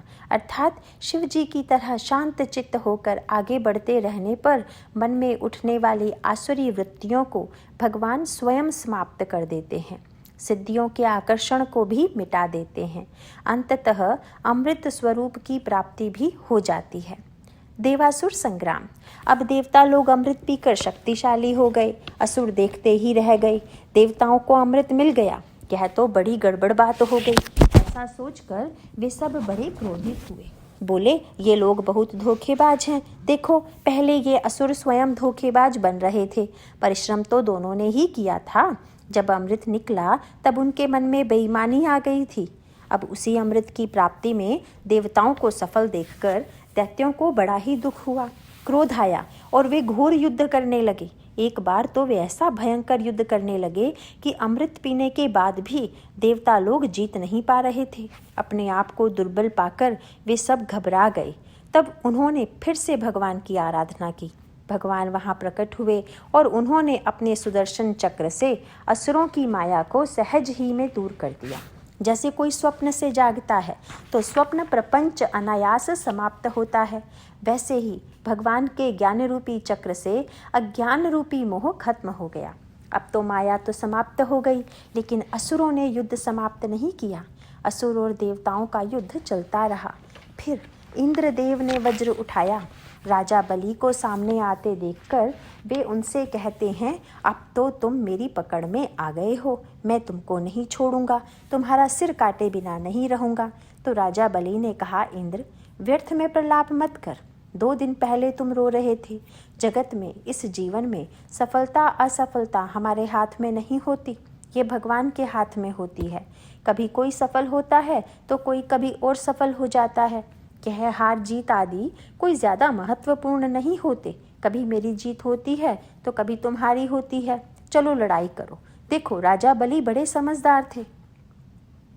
युद्ध में जब इंद्र ने अपने वज्र से बलि को मार गिराया तब देवता लोग दूसरे सभी असुरों को मारने लगे। ब्रह्मा जी का आदेश पाकर नारद मुनि वहां आए। इस बार वे असुरों की ओर से आए और देवताओं को दैत्य संहार से विरत किया। फिर वे देवताओं से कहते हैं, तुम सबने अमृत पी लिया है, लक्ष्मी जी की कृपा दृष्टि भी प्राप्त कर ली है, चलो अब युद्ध करना बंद करो। युद्ध बंद हो गया। नारद मुनि के कहने पर राजा बलि के देह को उठाकर असुर उसे उनके गुरु शुक्राचार्य के पास ले गए। उनके पास संजीवनी विद्या थी। उस विद्या से उन्होंने सभी घायल असुरों को पुनः जीवित कर दिया। उनके स्पर्श से बलि की पूर्व स्मृति लौट आई और उसकी इंद्रियां सचेत हो गई। इसके साथ यह अध्याय समाप्त होता है। भगवान शंकर का मोहित होना। अब इसके आगे की कथा बड़ी विचित्र है। भगवान शिव जी ने जब सुना कि समुद्र मंथन से अमृत निकला तब भगवान ने मोहिनी अवतार लिया। भगवान नारायण स्त्री का रूप लेकर आए तो वे कहने लगे कि भगवान के जितने भी अवतार हुए हैं उन सबको मैंने देखा है, परंतु इस मोहिनी अवतार को तो मैंने देखा ही नहीं। वृषध्वजो निशम्येदं योषिद्रूपेण दानवान् मोहयित्वा सुरगणान् हरिः सोमं पाययत्। वृषमारुह्य गिरीशः सर्वभूतगणैर्वृतः सह देव्या ययो द्रष्टुं यत्रास्ते मधुसूदनः। भगवान के उस मोहिनी रूप को भी देखने की इच्छा से वे अपने नंदी बैल पर आरूढ़ होकर भगवान नारायण के पास गए और वहां जाकर कहते हैं, अवतारा मया दृष्टा रममाणस्य ते गुणैः सोहम तद द्रष्टुमिच्छामि यत ते योषिद्वः पूर्धृतम्। भगवान, मैंने आपके सब अवतार देखे हैं, लेकिन यह स्त्री रूप का अवतार नहीं देखा, उसे भी मैं देखना चाहता हूँ। भगवान ने कहा, स्त्री रूप को देखना चाहते हो? भगवान नारायण यहाँ सावधान करने की दृष्टि से कहते हैं कि मोहिनी अवतार तो मैंने कौतूहलाय दैत्यानाम, दैत्यों को मोहित करने के लिए, एक खेल रचने के लिए धारण किया था। कामी पुरुष ही उसका आदर किया करते हैं, वह उपासना के लिए नहीं होता। फिर उन्होंने कहा कि आप मेरे उस मोहिनी रूप को देखना ही चाहते हो तो देख लो। ऐसा कहकर तत्ते हम दर्शयिष्यामि दिदृक्षौ सुरसत्तम। देखते देखते विष्णु भगवान अंतर्ध्यान हो गए। क्षण भर में वहाँ बड़ा भारी उपवन आ गया। बाग बगीचे उद्यान आदि सब आ गए। उसका ज़्यादा वर्णन क्या करें। फिर एक सुंदर नवयुवती प्रकट हुई, और वह भी कैसी, हाथ में गेंद लेकर। वह गेंद से खेलते खेलते आ रही थी। भगवान शिवजी ने उस रूप को देखा तो वे भान भूल गए। उनके साथ सती जी थी, उनको भी भूल गए और उस युवती के पीछे पीछे जाने लगे। गेंद उठाने के लिए वह भागने लगी तो ये भी उसके पीछे पीछे भागने लगे। उस लीला का ज़्यादा वर्णन करना ठीक नहीं है। वे ऐसे मोहित हो गए कि उन्हें अपने ऊपर संयम नहीं रहा। उनका वीर्य स्खलित हो गया। वहाँ उपस्थित सभी लोग आश्चर्य में पड़ गए कि यह क्या हो रहा है। ये तो विरक्त शिरोमणि हैं, इनकी यह दशा कैसे हो गई। नारायण भगवान ने एकदम से अपनी माया को हटा लिया। माया हट गई तब क्या हुआ। जड़ी कृतम नृप श्रेष्ठ सन्यवर्तत कश्मलात। माया के हटते ही शिवजी को स्थिति का भान हुआ। वे समझ गए कि भगवान की माया ने उन पर भी अपना प्रभाव डाल ही दिया। मानो वे कह रहे हों, भगवान आपकी माया बड़ी प्रबल है, मैं प्रसन्न हो गया, आपका यह रूप भी मैंने देख लिया। तत्क्षण स्वयं को उस स्थिति से अलग करके शिवजी अपने स्वरूप में स्थित हो गए, और भगवान की इस महिमा को देखकर उन्हें न कोई आश्चर्य हुआ, न ही गलानी हुई, वरन वे तो अपने सहज स्वरूप में मग्न हो गए। देखो, यह कथा कुछ विचित्र है। यद्यपि यहाँ पर वर्णन किया गया है, तथापि इसका तात्पर्य विचार पूर्वक समझने की बड़ी आवश्यकता है। शुकदेव जी कहते हैं कि वहाँ से स्वधाम लौटने पर ऋषियों की सभा में ही भगवान शंकर सती जी से कहते हैं, अपि व्यपश्य त्वमजस्य मायां परस्य पुंस परदेवतायाः अहम कलानां वृषभो विमुहये यया वशोन्ये किमुता स्वतंत्रः। देवी, अजन्मा परमात्मा की माया कितनी शक्तिशाली है, वह तो तुमने भी देख ली। इसके वश में आकर मेरे जैसा व्यक्ति भी जब मोहित हो जाता है, तब दूसरे लोगों की, अन्य जीवों की बात ही क्या करें। वे तो सब वैसे भी परतंत्र हैं। अब देखो, ऐसे जो प्रसंग होते हैं वे कभी कभी भ्रामक सिद्ध होते हैं, क्योंकि यदि किसी ने इनका सच्चा भावार्थ नहीं समझा तो वह उल्टा ही अर्थ समझ बैठता है और मोहित हो जाता है। फिर वह क्या कहता है पता है, अरे भगवान शिव भी मोहित हो गए थे तो हमारी क्या बात है, वे शिव थे, हम तो जीव हैं। कहने का भाव यह है कि ऐसे प्रसंगों का सही अर्थ, तात्पर्यार्थ समझना विशेष रूप से आवश्यक है। जिस माया से ऐसे सर्वसमर्थ शिव भगवान भी मोहित हो जाते हैं, उससे हम जैसों को कितना सावधान, कितना सतर्क, कितना जागरूक रहने की ज़रूरत है, इस बात को समझ लेना चाहिए और अपने मन पर कभी भरोसा नहीं करना चाहिए। इन्हीं सब बातों को दर्शाने के लिए यहाँ यह प्रसंग बताया गया है। सार रूप में इस प्रसंग का एक तात्पर्य तो यह है कि हमें अत्यधिक जागरूक रहने की आवश्यकता है। अपने मन के वश में कभी नहीं आना चाहिए। ऐसा नहीं कहना चाहिए कि वह तो हो जाता है। दूसरी बात, इस प्रसंग के द्वारा माया की प्रबलता कितनी है, उसकी शक्ति कितनी है, यह दर्शाया गया है। और तीसरी बात यह है कि यह भागवत पुराण है। यहाँ शिव जी भक्त हैं और भगवान विष्णु उनके आराध्य हैं। अतः यहाँ मोहित होने की लीला के द्वारा शिव जी भगवान विष्णु जी की महिमा को बढ़ा रहे हैं, स्वयं हार मानकर। वे चाहते हैं कि हम भगवान विष्णु की महिमा को समझें और यह भी समझें कि यदि भगवान की माया ही इतनी प्रबल है, इतनी शक्तिशाली है, तो स्वयं भगवान कितने शक्तिशाली होंगे। अर्थात इस लीला के द्वारा वास्तव में यहाँ भगवान की ही शक्ति बताई गई है। देखो, यहाँ एक बात अच्छी प्रकार से समझ लेना, वस्तुतः तत्वतः शिव और विष्णु में कोई भेद नहीं है। यहाँ पर जो यह लीला कही गई है, इससे ऐसा मत समझ लेना कि भगवान शिव मोहित हो गए। जिस प्रकार भगवान का मोहिनी अवतार एक लीला है, उसी प्रकार शिवजी का मोहित होना भी उनकी एक लीला है। इस बात को ध्यान में रखते हुए इस लीला से जो सच्चा और सही पाठ सीखना है, उसे सीख लो। अब सच बात तो यह है कि एक बार जब भगवान शिव तप कर रहे थे तो देवराज इंद्र ने उनके तप को भंग करने के लिए कामदेव को भेजा था। तब शिव जी ने अपना तीसरा नेत्र खोलकर कामदेव को जला डाला। तब उसकी पत्नी रति देवी रोती हुई आकर शिव जी से कहने लगी कि आपने मेरे पति को मार डाला। तो शिव जी ने कहा, यद्यपि वह अब अपने पूर्व रूप में नहीं है, तथापि बिना रूप के, बिना आकार के ही वह सारे प्राणियों में रहेगा। कृष्णावतार में इसको रूप भी प्राप्त हो जाएगा। फिर कामदेव ने आकर शिवजी से कहने लगा कि मेरी शक्ति लोक प्रसिद्ध थी, परंतु आपने मुझे जला डाला तो अब सारे लोग तो यही सोचेंगे कि इस काम को तो शिवजी ने जला डाला। भले ही आप मुझे पुनः जीवित कर दें, तब भी मेरी शक्ति पूर्ववत नहीं रहेगी, लोग मेरा प्रभाव नहीं मानेंगे। तब करुणाशील स्वभाव वाले भगवान शिवजी ने कहा, अच्छा, मैं तुम्हें शक्ति प्रदान करूँगा। देखो, भगवान शिव जी ऐसे हैं कि कामदेव को शक्तिशाली सिद्ध करने के लिए उन्होंने स्वयं मोहित होने की लीला की। लीला करके उन्होंने दिखाया कि काम की शक्ति कितनी है। शिव जी केवल उसे पुनर्जीवित नहीं किया, उसे शक्ति भी प्रदान कर दी स्वयं मोहित होकर। शंकर भगवान की महानता ऐसी है, ऐसा उनका औदार्य है। जिस कामदेव को उन्होंने जलाया था वह उनका क्या बिगाड़ सकता था। इसीलिए इस लीला का सही अर्थ ठीक से समझना आवश्यक है। भगवान स्वयं मोहित हो जाते हैं हमें दिखाने के लिए कि काम की शक्ति कितनी प्रबल होती है। अर्थात इस लीला से वे हमें सदैव सावधान रहने का उपदेश देते हैं। प्रसंग का वास्तविक भाव यही है। राजा बलि की अमरावती पर विजय। अब अगले मनवंतर की कथा आती है। जैसा कि हम पहले देख चुके हैं, राजा बलि बड़े समर्थ थे और गुरु भक्त भी थे, इसलिए वे बड़े शक्तिशाली हो गए थे।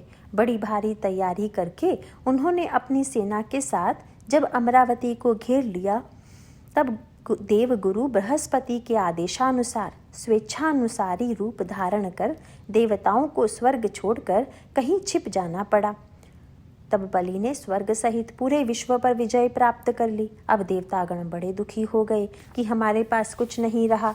देवताओं की माता है अदिति। कश्यप ऋषि की 2 पत्नियां थीं, दिति और अदिति। दिति के पुत्र दैत्य हुए और अदिति के आदित्य। अब अदिति को बहुत दुख होने लगा कि मेरे पुत्रों में कोई सामर्थ्य नहीं रही, उनका कोई वैभव भी नहीं रहा। अदिति को अत्यधिक उदास देखकर कश्यप ऋषि ने उसका कारण पूछा तो अदिति ने उन्हें अपनी व्यथा कह सुनाई और उनसे प्रार्थना की कि हमारे पुत्रों के लिए आप कुछ कीजिए। तब कश्यप ऋषि ने अदिति से कहा, ठीक है, मैं तुम्हें एक व्रत बताता हूँ। उस व्रत के द्वारा तुम भगवान को प्रसन्न करो और जब भगवान प्रसन्न हो जाएं तो तुम जो चाहती हो वह उनसे मांग लेना। ऐसा कहकर उन्होंने उसे पयोव्रत बताया। उस व्रत के आचरण द्वारा अदिति ने भगवान को प्रसन्न कर लिया। तब भगवान अदिति से कहते हैं, मैं तुम्हारी इच्छा जानता हूँ, लेकिन इस समय देवता लोग दुर्बल हो गए हैं, असुर लोग शक्तिशाली भी हैं और वे गुरु भक्त भी हैं, इसीलिए हम उनका कुछ भी नहीं बिगाड़ सकते। देखो भगवान समदृष्टि वाले हैं या नहीं। बोले, इस समय मैं बिना कारण देवताओं का पक्ष लेकर उनको हटा नहीं सकता, क्योंकि वे धर्मपूर्वक रह रहे हैं। अपने इस ईश्वर रूप में रहकर मैं पक्षपात नहीं कर सकता, लेकिन तुम्हारा काम भी तो करना है, इसलिए मैं तुम्हारा पुत्र बनकर आऊँगा, इंद्र का छोटा भाई बनकर आऊँगा। एक भाई अपने भाई का पक्ष ले सकता है, वह पक्षपात नहीं कहलाता। भगवान ने ऐसी युक्तिपूर्ण बात बताई और कहा, तब मैं उसके साथ उसके पक्ष में रहकर कार्य करूँगा, तुम्हारी इच्छा को पूर्ण करूँगा। वामन अवतार। यह कथा बड़ी गंभीर है। भगवान के वचन सुनकर अदिति प्रसन्न हो गई। द्वादशी के दिन भगवान आविर्भूत हुए। वे शंख चक्र गदा पद्मधारी रूप में प्रकट हुए। तब सारे देवता, मनु, पितर, सिद्ध, विद्याधर, यक्ष आदि सब प्रसन्न हो गए। दुंदुभियाँ, शंख आदि सब बजने लगे और सबके देखते देखते ही भगवान ने वह रूप त्याग कर छोटे से ब्राह्मण वटु का रूप, वामन रूप धारण कर लिया। बभूव तेनैव स वामनो वटुः संपश्यतोर दिव्य गतिर यथा नटः। भगवान तो नट हैं, उनको रूप बदलने में कितनी देर लगती है, तो वे छोटे से बटु वामन बन गए। देखो, वे जानते हैं कि उन्हें राजा बलि के पास मांगने के लिए जाना है। जिसे मांगना होता है उसे छोटा बनना पड़ता है। बोले चाहे वह परमात्मा ही क्यों ना हो, लेकिन जिसे मांगने के लिए जाना हो उसे छोटा बनना पड़ता है। वामन अर्थात बहुत सुंदर, तो ये वटु छोटे से हैं और बड़े सुंदर हैं। तम वटुम वामनम दृष्ट्वा मोदमाना महर्षयः कर्माणि कारयामासुः पुरस्कृत्य प्रजापतिम।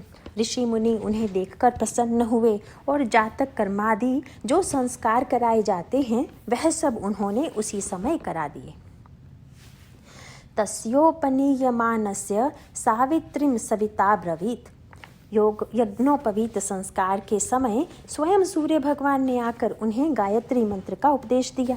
बृहस्पति जी ने ब्रह्मसूत्र दिया, कश्यप ऋषि ने मेखला दी, पृथ्वी माता ने कृष्णाजिन दिया, सोम चंद्रमा जो वृक्षों के राजा हैं उन्होंने दंड दिया। देखो वामन वटु की तैयारी हो रही है। यज्ञोपवीत आ गया, मेखला आ गई, हाथ में दंड आ गया। अभी वे नग्न थे क्योंकि छोटे से थे। माता ने उनको लंगोटी दे दी और कोपिन भी ढांक दिया। अब वटु पूरे तैयार हैं। त्योष छत्रम जगतः पतेः। और आकाश के अभिमानी देवता ने उनके हाथ में छतरी दे दी। एक हाथ में दंड है, एक हाथ में छाता। कमंडलूम वेद गर्भः। ब्रह्मा जी ने कमंडलू दे दिया।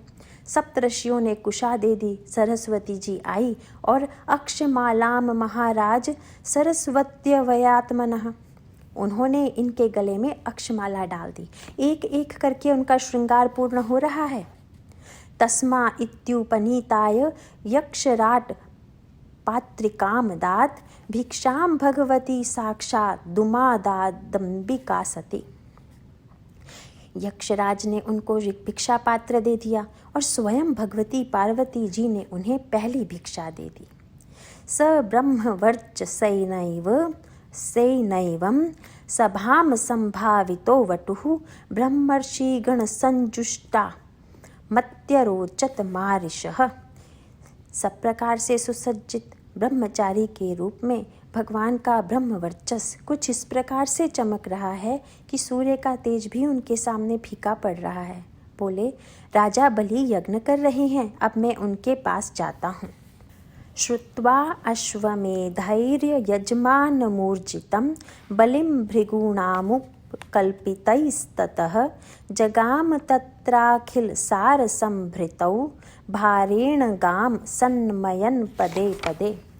तम नर्मदाया तट उत्तरे बले यह ऋत्विश्चस्ते भृगुकच्छ संज्ञके प्रवर्तयन्तो भृगवः क्रतुत्तमं व्यचक्षतारादुदितं यथा रविम्।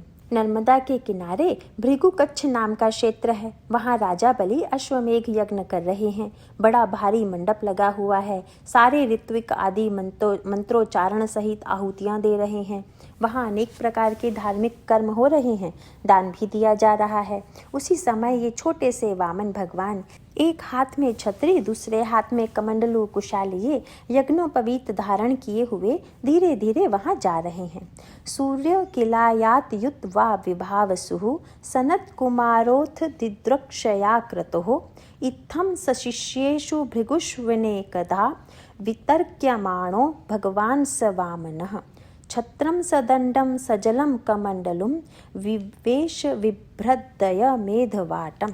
वहाँ के सारे ब्राह्मण ऋत्विक और पुजारियों को लगने लगा कि दूर से कोई तेज पुंज सा कुछ आ रहा है।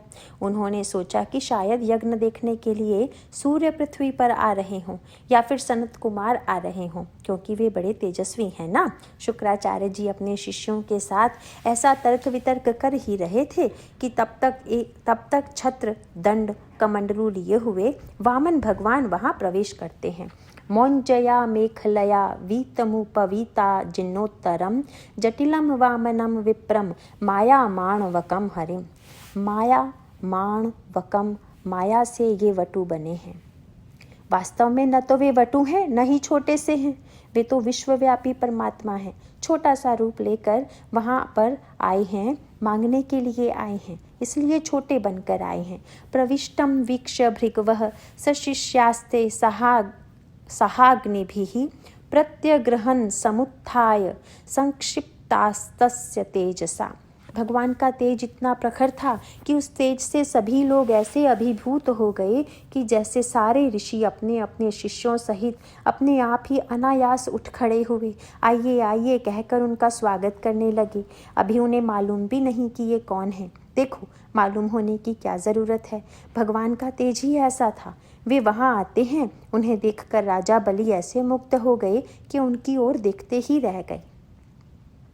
फिर संभल कर राजा बलि उनका स्वागत करते हैं, अर्घ्यपाद्य आदि सब कुछ देते हैं और उनकी पूजा करते हैं। इतना ही नहीं, तदपाद शौचम जनकल्मषापहम सधर्म विमूर्धन्य दधात सुमंगलम यत देव देवो गिरीश्चंद्र मौलीर दधार मूर्धना परया च भक्तया। उनके चरण कमल प्रक्षालन करके उसे तीर्थ रूप मानकर अपने मस्तक के ऊपर छिड़कते हैं। अभी तक उनको पता भी नहीं कि ये कौन है। और फिर वे कहते हैं, स्वागतम ते नमस्तुभ्यम ब्रह्मनिकम करवाम ते ब्रह्मर्षि नाम तपः साक्षन मन्ये त्वा अर्य वपुर्धरम। भगवान, आप ब्रह्मर्षियों में श्रेष्ठ दिखाई देते हैं, बताइए हम आपकी क्या सेवा करें। आज तो मेरा यज्ञ सफल हो गया। आप जैसे अतिथि जो मेरे यहाँ पर पधारे हैं। फिर कहते हैं, यद यद वटो वांछसी तत्प्रतीच्छ में। हे वटो, तुमको जो जो चाहिए वो मांग लो, मैं देने के लिए तैयार हूँ। त्वमार्थिनम विप्रसुतानुत्तरकये। तुम्हें गाय चाहिए तो मैं देने को तैयार हूँ, पृथ्वी चाहिए तो भी मैं दे दूँगा। सोना चाहिए, रहने के लिए कोई अच्छा धाम चाहिए, आगे विवाह करने के लिए कन्या चाहिए हो तो वह मैं दूंगा। तुमको क्या चाहिए, हाथी चाहिए, घोड़ा चाहिए, रथ चाहिए, मैं सब देने के लिए तैयार हूँ। अब देखो कैसे बोलना है, यह भी भगवान से सीखना चाहिए। राजा बलि की इतनी बातें सुनने के बाद वामन भगवान ने न केवल अपनी विरक्ति ही दर्शाते हैं, वरन यह भी बताते हैं कि किसी से कुछ मांगना हो तो थोड़ी उसकी प्रशंसा भी करनी चाहिए। मानो कि भगवान कह रहे हों कि दान कैसे मांगना है, वह भी सीख लो। वहाँ अपना ताव मत दिखाओ, थोड़ा छोटा बनो और दाता की तारीफ करो। फिर कहते हैं, हे राजन, तुमने जो वचन कहे वे तुम्हारे कुल के योग्य ही हैं। तुम प्रहलाद के वंश के हो, तुम्हारे कुल में कभी कोई कृपण हुआ ही नहीं, सबके सब दानवीर हुए हैं। न ये तस्मिन् कुले कश्चिन न सत्व कृपणापमान। कोई ब्राह्मण तुम्हारे घर किसी चीज को मांगने आया और उसे वह चीज न दी गई हो, ऐसा तुम्हारे कुल में कभी हुआ ही नहीं। सर्वश्रेष्ठ पुरुष प्रहलाद तो तुम्हारे ही कुल में हुए थे। उनका यश चारों दिशाओं में व्याप्त है, पृथ्वी आकाश सब ओर फैला हुआ है। वे चंद्रमा के समान चमकते हैं। तुम्हारे ही कुल में हिरण्याक्ष भी हुआ था, वह बड़ा शक्तिशाली था। हिरण्याक्ष को भगवान ने मारा तो था, लेकिन अभी भी उन्हें जब उसकी याद आती है तो उनका हृदय सहम जाता है। यम विनिर्जित्य कृच्छेण विष्णु क्षमोद्धार आगतमयी नात्मानं जयनिं मेने तद वीर्यम भूर्यनुस्मरन्। यद्यपि भगवान ने हिरण्याक्ष को मारा, पृथ्वी को पुनः ले भी आए, तथापि उस जीत को वे सच में अपनी जीत नहीं मानते, क्योंकि युद्ध के बाद भी उन्हें हिरण्याक्ष की शक्ति तथा शौर्य की याद आती रही। उनको विश्वास नहीं होता था कि वास्तव में उन्होंने उसे मार दिया है। देखो, यह स्वयं वामन भगवान बोल रहे हैं। फिर कहते हैं, सच बात तो यह है कि जब हिरण्यकशिपु ने सुना कि उसका भाई मर गया है तो भगवान को मारने के लिए वह बैकुंठ धाम में पहुंच गया। तब विष्णु भगवान को इतना डर लगा हिरण्यकशिपु का कि वे उसका श्वास बनकर उसके अंदर चले गए और उसके हृदय में बैठ गए। बोले, मैं छिप जाऊंगा इसके अंदर। देखो, इस प्रकार बात बनाने में भगवान बहुत चतुर हैं। फिर कहते हैं, राजन, तुम सब कुछ दे सकते हो, लेकिन मुझे बहुत ज़्यादा चीज़ें नहीं चाहिए। तस्मात् त्वत्तो महिषमीषद वृष्णे हम वरदर्शभात् पदानि त्रीणि दैत्येन्द्र सम्मितानि पदा मम। फिर से वे वहाँ अपनी विरक्ति दिखाते हैं, कहते हैं, मुझे तो 3 पैर ज़मीन चाहिए बस। नान्यत ते कामये राजन वदान या जगदीश्वरात्। मुझे और कुछ नहीं चाहिए। भगवान राजा बलि ने सुना तो ये बोले, ये इतनी लंबी चौड़ी तारीफ कर रहे थे तो मैंने सोचा बहुत कुछ मांगेंगे। जब कोई इतनी लंबी तारीफ करे तो कोई भी आदमी यही समझेगा कि यह बहुत सारी चीज़ें मांगने वाला है। लेकिन ये कहते हैं मुझे 3 पैर ज़मीन दे दो, ज़्यादा कुछ नहीं चाहिए। राजा बलि कहते हैं अहो ब्राह्मण दायाद वाचस्ते वृद्ध सम्मतः त्वं बालो बालिशमतिः स्वार्थम प्रत्युबुधो यथा। तुम जो कहते हो वह सब सही है, लेकिन तुम बालक ही नहीं बाल बुद्धि भी हो। तुम समझते नहीं कि तुम क्या मांग रहे हो, किससे मांग रहे हो। जैसे एक करोड़पति के पास जाकर कोई उसकी खूब तारीफ करे कि आप तो बहुत दानवीर हैं और फिर कहे कि मुझे 5 रुपए दे दो, वह कहेगा तुमको पता है तुम किसके साथ बात कर रहे हो। इसी प्रकार राजा बलि कहते हैं तुम्हें मेरे वचनों पर विश्वास नहीं होता है, तुम्हें ऐसा लगता है कि मैं दे नहीं सकता, मैं सब कुछ दे सकता हूँ। देखो यह बाली का अभिमान है। वह कहते हैं न पुमान मामुप्रज्य भूयो याचितुमर्हति तस्मात् वृत्ति करिम भूमिम वटो कामम प्रतीक्षमे। एक बार कोई मेरे पास मांगने के लिए आए तो उसे दोबारा किसी से कुछ मांगने की ज़रूरत ना पड़े, ऐसा मेरा नियम है। तुम 3 पैर ज़मीन लोगे तो तुमको अवश्य ही कहीं और जाना पड़ेगा। यह बात ठीक नहीं। इसीलिए अपनी जीविका चलाने के लिए तुम्हें जितनी ज़मीन चाहिए हो मांग लो। तब वामन भगवान कहते हैं राजन, मनुष्य को कोई भी विषय कभी संतुष्ट नहीं कर सकता। जैसे जो 100 पति है वह 1000 पति बनना चाहता है, जो 1000 पति है वह लखपति बनना चाहता है, और जो लखपति है वह करोड़पति बनना चाहता है। करोड़पति रोड़पति बनना चाहता है क्योंकि वह सोचता है कि वह रोड पर ही अच्छा था। करोड़पति अरबपति बनना चाहता है, अरबपति खरबपति बनना चाहता है, खरबपति शंखपति और शंखपति पद्मपति बनना चाहता है। पहले मनुष्य सोचता है कि मैं नगर पालिका का म्युनिसिपैलिटी का चुनाव जीत लूं, फिर सोचता है विधानसभा का जीत लूं, फिर लोकसभा इलेक्शन जीत लूं, फिर सोचता है एमपी बनूं, फिर उसे लगता है पीएम बनूं और हमेशा के लिए बना रहूं। इस प्रकार इच्छाएं बढ़ती ही जाती हैं। वामन भगवान आगे कहते हैं इसलिए मुझे ज़्यादा चीज़ों का लालच नहीं है। 3 पैर ज़मीन से ज़्यादा मुझे और कुछ नहीं चाहिए, मैं इसी में तृप्त हूँ। एतावतैव सिद्धोहम वित्तम यावत प्रयोजनम। मेरा प्रयोजन जितने में सिद्ध हो मैं उसी में संतुष्ट हूँ, उससे ज़्यादा मुझे और कुछ नहीं चाहिए। इत्ययुक्त सहसन्नाह वांछात प्रतिगृहताम। सुनकर राजा बलि को हंसी आ गई, तथापि उन्होंने कहा आपको इतना ही चाहिए तो ठीक है, मैं उसे देने के लिए तैयार हूँ। वामनाय महिम दातुम जग्राह जलभाजनम।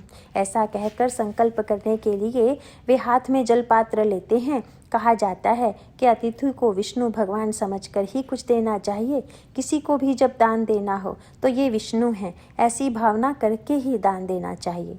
लेकिन यहाँ तो भावना करने की ज़रूरत ही नहीं है, यहाँ तो साक्षात विष्णु भगवान ही खड़े हैं।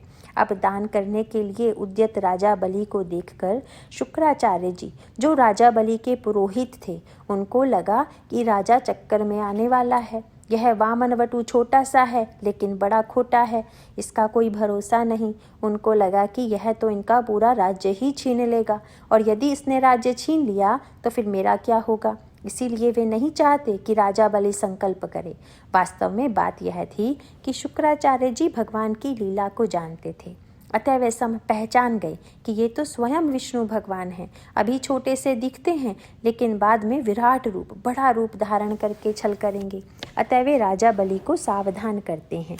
एष वैरोचने साक्षात भगवान विष्णुर्व्ययः कश्यपाद दिदे जातो देवानाम कार्य साधकः। अरे वैरोचन बलि, ये तो साक्षात भगवान विष्णु हैं, अव्यय हैं। ये कश्यप और अदिति से अवतार ग्रहण करके देवताओं का कार्य सिद्ध करने के लिए आए हैं। इनकी बात पर विश्वास मत करना। जरा सोचो, 3 पैर ज़मीन से किसी का क्या होने वाला है। सामान्य विवेक से भी यदि सोचें तो कोई आदमी 3 पैर ज़मीन लेकर क्या करेगा। इनके मांगने में ज़रूर कोई छल है। ये 3 पैर के बहाने तुम्हारा सारा ऐश्वर्य छीन लेंगे। जब तुम संकल्प करोगे दत्तम, ऐसा कहोगे तब। क्रमतो गाम पदैकेन द्वितीयेन दिवम विभो खम च कायेन महता तारतीयस्य कुतो गतिः। इनके 3 पैर इतने बड़े हो जाएंगे कि एक पैर के द्वारा पृथ्वी को, दूसरी पैर के द्वारा स्वर्ग को व्याप्त कर लेंगे, और इनका शरीर इतना बड़ा हो जाएगा कि सारे आकाश को व्याप्त कर लेंगे। फिर कहेंगे तीसरा पैर कहाँ रखूं, तुम्हारे पास रहने के लिए भी कोई जगह नहीं बचेगी। देखो, दान करना चाहिए, लेकिन ऐसा नहीं कि अपना घर भी न रहे। कोई व्यापार भी करता है तो वह समझता है कि मूलधन को खत्म नहीं करना चाहिए। ज़रा सोचो, मूल ही खाने लग जाओगे तो व्यापार कैसे होगा? जब तुम स्वयं ही खत्म हो जाओगे, तुम्हारे पास रहने के लिए भी स्थान नहीं रहेगा, तब तुम क्या दान करोगे? ऐसा दान नहीं करना चाहिए। न तद दानम प्रशंसन्ति येन वृत्तिर्विपद्यते। जिससे आपका रोजगार ही खत्म हो जाए, आय का साधन ही खत्म हो जाए, ऐसा दान श्रेष्ठ नहीं माना जाता। गृहस्थों के लिए बताया गया है कि उनके पास जो धन आता है उसे 5 भागों में विभाजित करना चाहिए। एक धर्म करने के लिए, एक यश के लिए, एक धन को बढ़ाने के लिए, एक अपने भोग के लिए और एक अपने परिवार के लिए। इस प्रकार 5 विभाग करने चाहिए। उसमें धर्म भी हो, अर्थ भी हो, काम भी हो, यश भी हो, सब हो। अब ये तुम्हारा सब कुछ लूट लेंगे तो क्या करोगे? यह ठीक नहीं है। शुक्राचार्य जी कहते हैं ऐसा मत करो, यह शुक्र नीति है। वे कहते हैं कभी कभी झूठ बोलना भी ठीक है, लेकिन इस प्रकार सत्य धर्म के वश में होकर अपने आप को फंसा लेना कोई अच्छी बात नहीं है। बलि की सत्यसंधता। वैसे तो गुरु का वचन बहुत बड़ा माना जाता है, लेकिन यहाँ पर राजा बलि गुरु के वचन को नहीं मानते। उन्होंने देखा कि इस समय गुरु का वचन भी अधर्म युक्त है। धर्म ही बड़ा है, धर्म से बढ़कर कोई चीज़ नहीं है। गुरु इसीलिए होते हैं कि वे हमारे को धर्म की बात बताएं। वे यदि अधर्म की बात बताएं तो कैसे मानी जाएंगी? राजा बलि कहते हैं सत्यम भगवता प्रोक्तम धर्मोयम गृहमेधिनाम।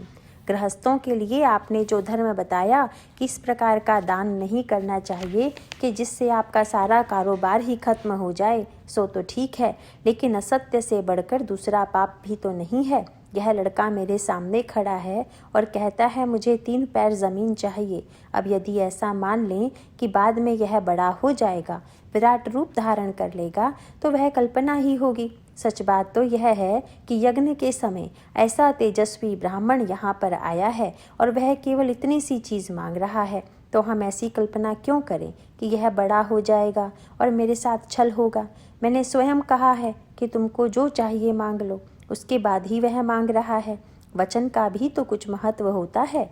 यदि वह वचन भंग करता है तो वह इसका छल होगा, लेकिन तुमको जो चाहिए वह मांग लो कहकर फिर मांगने पर न दूं तो मेरा वचन भंग हो जाएगा। न ह्य सत्यात् परो धर्म इति होवाच भूरियम सर्वं सोढुमलं मन्ये ऋते लीक परम नरम। मैं और कुछ भी सहन करने के लिए तैयार हूँ, लेकिन असत्य को नहीं। मुझे नरक में जाने से या किसी दूसरी चीज़ से डर नहीं लगता, लेकिन एक ब्राह्मण को दिए गए वचन को पूरा न करने का जो पाप होगा उससे मुझे डर लगता है। इसीलिए मैंने यह निश्चय कर लिया है कि ये जो मांगे वह इनको देना है। दूसरी बात यह है कि आपके कथनानुसार यदि ये विष्णु भगवान हैं तो फिर इससे बढ़कर और क्या बात हो सकती है। इसका अर्थ तो यही हुआ कि ये मेरा यज्ञ पूरा हो गया। यज्ञ तो किया ही जाता है विष्णु भगवान को प्रसन्न करने के लिए। यज्ञो वै विष्णु। यदि साक्षात विष्णु भगवान यहाँ आ गए हैं और उनको मैं कुछ देता हूँ तो इसमें गलत क्या है? वह चीज़ उन्हीं की तो है, और यदि ये विराट रूप भी धारण कर लें तो भी उसमें चिंता की क्या बात है? तद वामनम रूपम वर्धताद्भुतम हरेरनन्तस्य गुणत्रयात्मकं भूखम दिशो द्योर्विर्वरः पयोधय तर्यङ्घ्रिदेवा ऋषयो यदासत् काये बलिस्तस्य महाविभूतेः सहद्विर्गाचार्यसदस्य एतत् ददर्श विश्वत्रिगुणं गुणात्मके भूतेन्द्रियर्थाशय जीवयुक्तम्। भगवान ने उसी समय विराट रूप धारण कर लिया जिसका वर्णन हम पहले ही दूसरे स्कंद में देख चुके हैं। भगवान के विशाल रूप ने पाताल से लेकर ब्रह्मलोक तक को व्याप्त कर लिया। उनका पैर इतना बड़ा हो गया कि एक पैर से उन्होंने पृथ्वी को और दूसरे पैर से स्वर्ग को व्याप्त कर लिया। उनका दूसरा पैर जब स्वर्ग में चला गया तो वहाँ ब्रह्मा जी बोले, अरे भगवान का पैर आ गया है। ऐसा कहकर उन्होंने भगवान के पैर को धोया तो वहाँ से जो जल बह निकला वही गंगा जी हैं और वे सबको पवित्र कर रही हैं। उस समय ब्रह्मा जी का एक अवतार हुआ जाम्बवान अवतार। उसे भगवान के उस विराट रूप की 7 बार प्रदक्षिणा कर ली। राम अवतार के समय वे कहते हैं, वामन अवतार के समय मैं युवा था, परंतु अब मैं बूढ़ा हो गया हूँ, अन्यथा इस समुद्र को पार करने में मुझे कोई कठिनाई नहीं होती। वामन भगवान के इस विशाल रूप को राजा बलि देख रहा था, परंतु वह घबराया नहीं। लेकिन राजा बलि के साथी अन्य राक्षसों को बड़ा क्रोध आया। अनेन याचमानेन शत्रुणा वटुरूपिणा सर्वस्वं नो हृतं भर्तुन यस्तदंडस्य बहिर्षि। यह बटु छोटा है लेकिन बड़ा ही खोटा है, चालाक है, कपटी है, छल करने वाला है। आया था छोटा सा बनकर, लेकिन अब इतना बड़ा हो गया है। इसने तो हमारा सर्वस्व ही हरण कर लिया। ये सब राक्षस लोग शस्त्रास्त्र लेकर आ गए बटु रूप भगवान को मारने के लिए। तो भगवान विष्णु के दूत वहाँ पर नहीं थे क्या? वे बोले, तुम हमारे भगवान को मारने के लिए आते हो। ऐसा कहकर वे उन्हें मारने लगे। जब राजा बलि ने यह सब देखा तो उन्होंने कहा, हे विप्रचित्ते, हे राहो, हे नेमे श्रूयताम वचः मा युध्यत निवर्तध्वं न कालो यम अर्थकृत। हे मेरे साथियों, तुम लड़ाई मत करो, यह समय हमारे लिए अनुकूल नहीं है। हमें उचित काल की प्रतीक्षा करनी चाहिए। जिन भगवान विष्णु से सबको सामर्थ्य प्राप्त होती है, वे ही हमारा सब कुछ हरण करने के लिए तैयार हो गए हैं। हम उनके साथ युद्ध में जीत नहीं सकेंगे, इसीलिए अभी लड़ाई मत करो। दूसरी बात यह है कि मैंने वचन दिया है, अब इन्होंने जो भी रूप ले लिया हो, यह तो उनकी बात हुई, लेकिन इनके साथ तुम युद्ध मत करो। एतान वयम विजेष्यामो यदि दैवं प्रसीदति तस्मात् कालम प्रतीक्षध्वं यो नो अर्थत्वाय कल्पते। जब समय हमारे अनुकूल हो जाएगा तब हम भी इन्हें जीत लेंगे। ऐसी बात सुनकर दैत्यों ने लड़ाई बंद कर दी और वे सब रसातल में चले गए। राजा बलि के अभिमान का निवारण। तीसरा पैर रखना तो अभी शेष था, उसके लिए कोई स्थान ही नहीं रहा। अतः भगवान ने गरुड़ की ओर देखा तो गरुड़ जी समझ गए। बबंध वारुणई पाशैर बलिम सौत्यै हनि क्रतहो। उन्होंने राजा बलि को वरुण पाश से बांध लिया। भगवान कहते हैं, मैंने एक पैर से पृथ्वी को नाप लिया, दूसरे पैर से स्वर्ग को नाप लिया, अब तीसरा पैर कहाँ रखूं? तुम्हारा वचन अभी पूरा नहीं हुआ है। वचन पूरा नहीं होगा तो तुम्हें पाप लगेगा। देखो बलि के मन में किस प्रकार की कृपणता या भय कुछ नहीं आया। बलि कहता है, यद्युत्तम श्लोक भवान ममेरितम वचो व्यलीकम सुरवर्य मन्यते। भगवान, आप यदि ऐसा समझते हैं कि मैंने झूठ बोला है तो मैं अपने वचन को सत्य करता हूँ। करोम्रियत्तम तन्न भवेत प्रलंभन।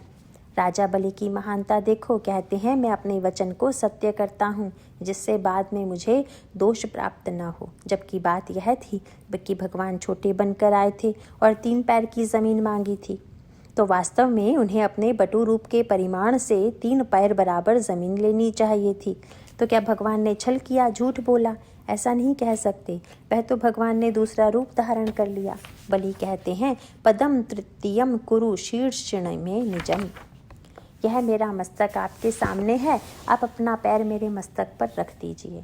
विभेमिनाहम निर्यात पदुच्यतो न पाशबंधात व्यसनात दुरत्यात नैवार्थ कृच्छ्राद्र भवतो विनिग्रह साधुवादाद भृष्मुद्विजे यथा।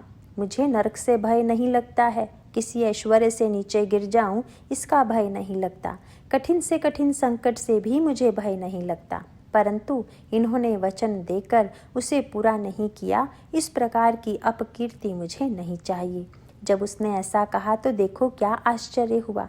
राजा बलि बंधा हुआ है, उसकी पत्नी भी वहाँ पर है, भगवान का पैर उठा हुआ है और उसी समय प्रहलाद जी आते हैं। अब बंधा होने के कारण बलि उनकी पूजा आतिथ्य नहीं कर सकता था। अतः बड़ी शर्म से उसका सिर झुक गया। प्रहलाद जी आते हैं और यह दृश्य देखते हैं। उनकी आंखों से प्रेमाश्रु बहने लगते हैं।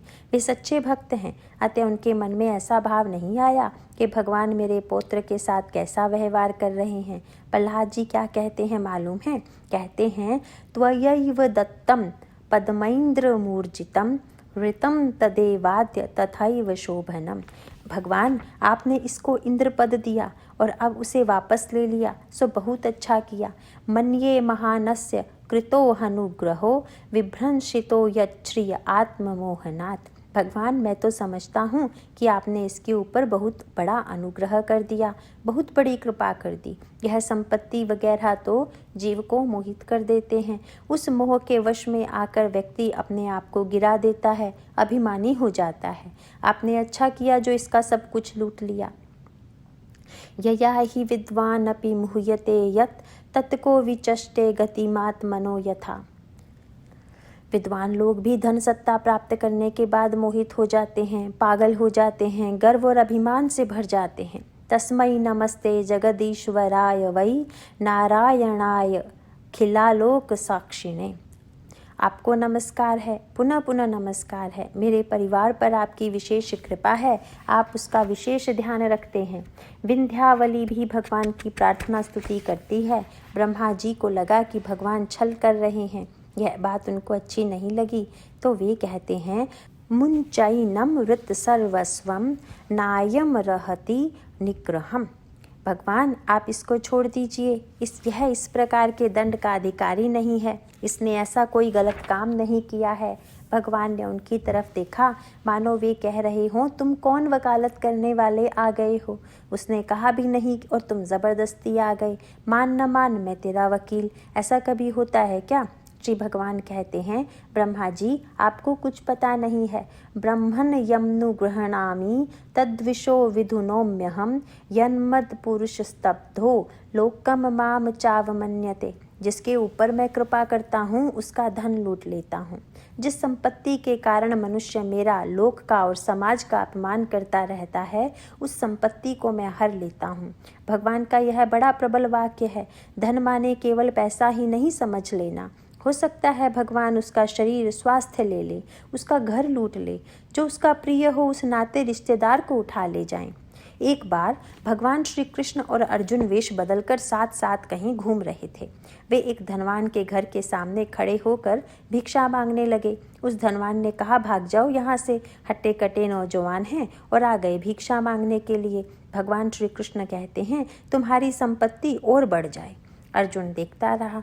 बोले, भगवान उदार हैं। आगे चलकर उन्हें एक बूढ़ा भक्त मिला। उसके पास केवल एक गाय और बछड़ा ही थे। वह उस गाय का दूध दुहकर पीता था और बस भगवान का नाम लेता रहता था, ज़्यादा कुछ काम नहीं करता था। ये उसके समीप गए तो उसने अपना जो थोड़ा सा दूध था वह इनको दे दिया और स्वयं भूखा ही रह गया। भगवान आगे जाकर कहते हैं, तुम्हारी गाय और बछड़ा मर जाएं। अब अर्जुन को बड़ा बुरा लगा। अर्जुन कहता है, भगवान, यह कैसा न्याय हुआ? जिसने आपको आगे जाने को कहा उसको तो आपने संपत्ति दे डाली और जिसके पास कुछ नहीं था उसको शाप दे दिया कि उसकी गाय और बछड़ा मर जाएं। बोले, नहीं नहीं, उसके ऊपर तो मैंने कृपा की है। कैसे? बात यह है कि वह मेरा भक्त है, वह मुझसे मिलना चाहता है, मैं भी उससे मिलने के लिए आतुर हूँ। ये गाय बछड़ा ही बीच में अवरोध बने हुए हैं, ये उसके भजन में विघ्न डालते हैं। अब वह आसानी से मुझसे मिल सकता है। भगवान कहते हैं, बलि, मैं तुमसे बहुत प्रसन्न हूँ। मैंने तुम्हें नहीं बांधा है, तुमने ही मुझे अपने सत स्वभाव से बांध लिया है। किसने किसको बांधा? यह बड़ा विचित्र है, भगवान की माया है। भगवान कहते हैं, मैं तुम्हारे सिर पर पाँव रखता हूँ और तुम सीधे सुतल लोक को चले जाओ। वहाँ स्वर्ग से भी अधिक सुख सामग्री है, तुम वहाँ राज्य करो। रक्षिये सर्वतोहम त्वाम सानुगम सपरिच्छदम सदा सन्निहितम वीर तत्र माम द्रक्ष्यते भवान। वहाँ तुम मुझे निरंतर देख पाओगे। मैं चक्र गदा आदि लेकर हमेशा तुम्हारे दरवाजे पर पहरेदार बनकर खड़ा रहूँगा। बताओ कौन बंध गया? भगवान ने बांध लिया अपने आप को उसके साथ। और इतना ही नहीं, प्रहलाद जी से कहते हैं, प्रहलाद जी, आप भी इसके साथ रहकर इसको सत्संग कराते रहिए। अब इससे बढ़कर क्या हो सकता है। भगवान और भक्त दोनों इस भक्त के पास आकर बैठ गए। किसके ऊपर ज़्यादा कृपा की। बलि ने कहा, अहो प्रणामाय कृतः समुद्यमः प्रपन्न भक्तार्थ विधौ समाहित। भगवान, आपने मेरे ऊपर ऐसी कृपा की है कि मेरे पास बोलने के लिए शब्द ही नहीं हैं। प्रहलाद जी कहने लगे, नेमं विरिंचौ लभते प्रसादम न शीर्ण शर्व किमुता परेते। भगवान, आपने अपने चरण इसके मस्तक पर रखकर जो कृपा प्रसाद इसे दिया है वह तो ब्रह्मा जी को भी नहीं मिला। देखो, लक्ष्मी जी उनकी प्रिया हैं। लक्ष्मी जी को भी मस्तक के ऊपर चरण कर्मों का स्पर्श कभी नहीं मिला। शिव जी को भी नहीं मिला, बलि को मिल गया। प्रहलाद जी कहते हैं, अरे बलि, तुझे मालूम है तेरा भाग्य कितना बड़ा है। कर कमलों से भी चरण कमलों का स्पर्श श्रेष्ठ है। भक्त तो चरण कमल पकड़ता है और यहाँ भगवान स्वयं चरण कमल मस्तक पर रख देते हैं। इसका अर्थ यह है कि दिमाग में जो अभिमान भरा पड़ा है उसे भगवान दूर कर देते हैं। शुक्राचार्य जी की भी बुद्धि शुद्ध हो गई। अब वामन भगवान बलि को सुतल लोक भेज देते हैं। इंद्र से कहते हैं, अपना स्वर्गलोक वापस ले लो। अदिति बड़ी प्रसन्न होती है कि मेरे बेटों को राज्य वापस मिल गया। भगवान की भक्त वत्सलता। अब इस कथा पर थोड़ा विचार करें। भगवान राग द्वेष रहित हैं, वे सबके लिए समान हैं। राजा बलि धर्म पूर्वक रह रहे हैं, अतः भगवान ईश्वर रूप से उनका विरोध नहीं कर सकते। लेकिन अदिति ने जो तप किया है, उस तप से प्रसन्न होकर उनको जो वरदान चाहिए वह देना भी भगवान का कर्तव्य हो जाता है। तो अदिति की इच्छा भी पूर्ण करनी है और बलि को दंड भी नहीं देना है। यह कैसे हो? तो बोले, मैं देवताओं का पक्ष लूँगा। कैसे? भाई बनकर मैं उनका पक्ष ले सकता हूँ। देखो, उन्होंने देवताओं का काम कर दिया, उनको पुनः स्वर्ग दिला दिया, उनकी माता अदिति की इच्छा पूरी कर दी। राजा बलि को श्रेष्ठता मिलनी चाहिए, वह भी दे दी, क्योंकि स्वर्ग से बढ़कर सुख वाले सुतल लोक का राज्य उसे दे दिया। और इतना ही नहीं, स्वयं वहाँ पर पहरा देने के लिए चले गए और प्रहलाद को भी वहाँ पर भेज दिया। बताओ, स्वयं राजा बलि के सेवक हो गए। अधिक फल किसको दिया? भगवान ने राजा बलि को ही अधिक फल दिया है।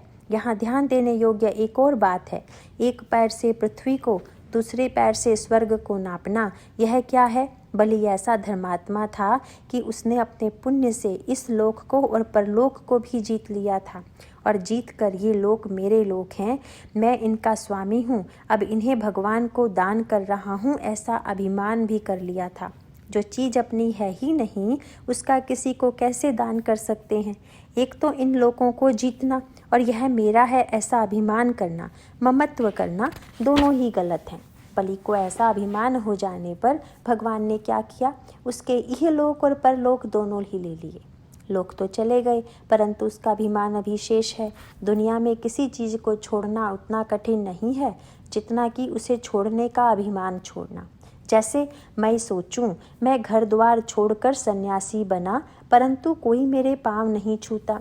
घर छोड़कर आए तो उसका अभिमान किसने छोड़ा, बोला था छोड़ने को? हम लोगों को छोड़ने का भी अभिमान हो जाता है। अब देखो, हमारे घर में जो कचरा होता है उसको उठाकर फेंकते हैं तो क्या अभिमान करते हैं? सबको बताते हैं कि 1 किलो कचरा फेंक दिया।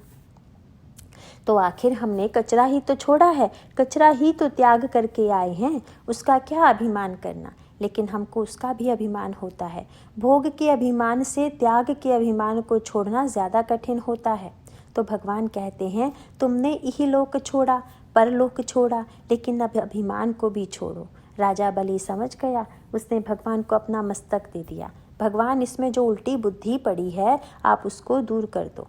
भगवान ने उसको दूर कर दिया अपने चरणों के स्पर्श से, उसके अभिमान को नष्ट कर डाला। इस प्रकार से जब हम भगवान की भक्ति करते हैं तब ऐसा ही होता है। अच्छा, अब एक दृष्टि से देखें तो लग सकता है कि भगवान ने छल किया है, लेकिन सच तो यह है कि छल करके अपने भक्त की महिमा को ही बढ़ा दिया है। भक्त अपने वचन की पूर्ति कितने कितने संकट सह कर करता है, दर्शाया है। भले ही उसके साथ छल किया गया, लेकिन उसने एक बार भी ऐसा नहीं कहा कि मैं तुम्हारे ऊपर सुप्रीम कोर्ट में केस चलाऊंगा। वह तो सोचता है मैंने वचन दिया है तो उसे मैं पूरा करूंगा। सामने वाला छल करता है तो उसका दोष मेरे ऊपर नहीं है। वचन पूर्ति का जो बहुत बड़ा धर्म है, सद्धर्म है, उसे भगवान की शक्ति से वह भक्त पूरा करता है।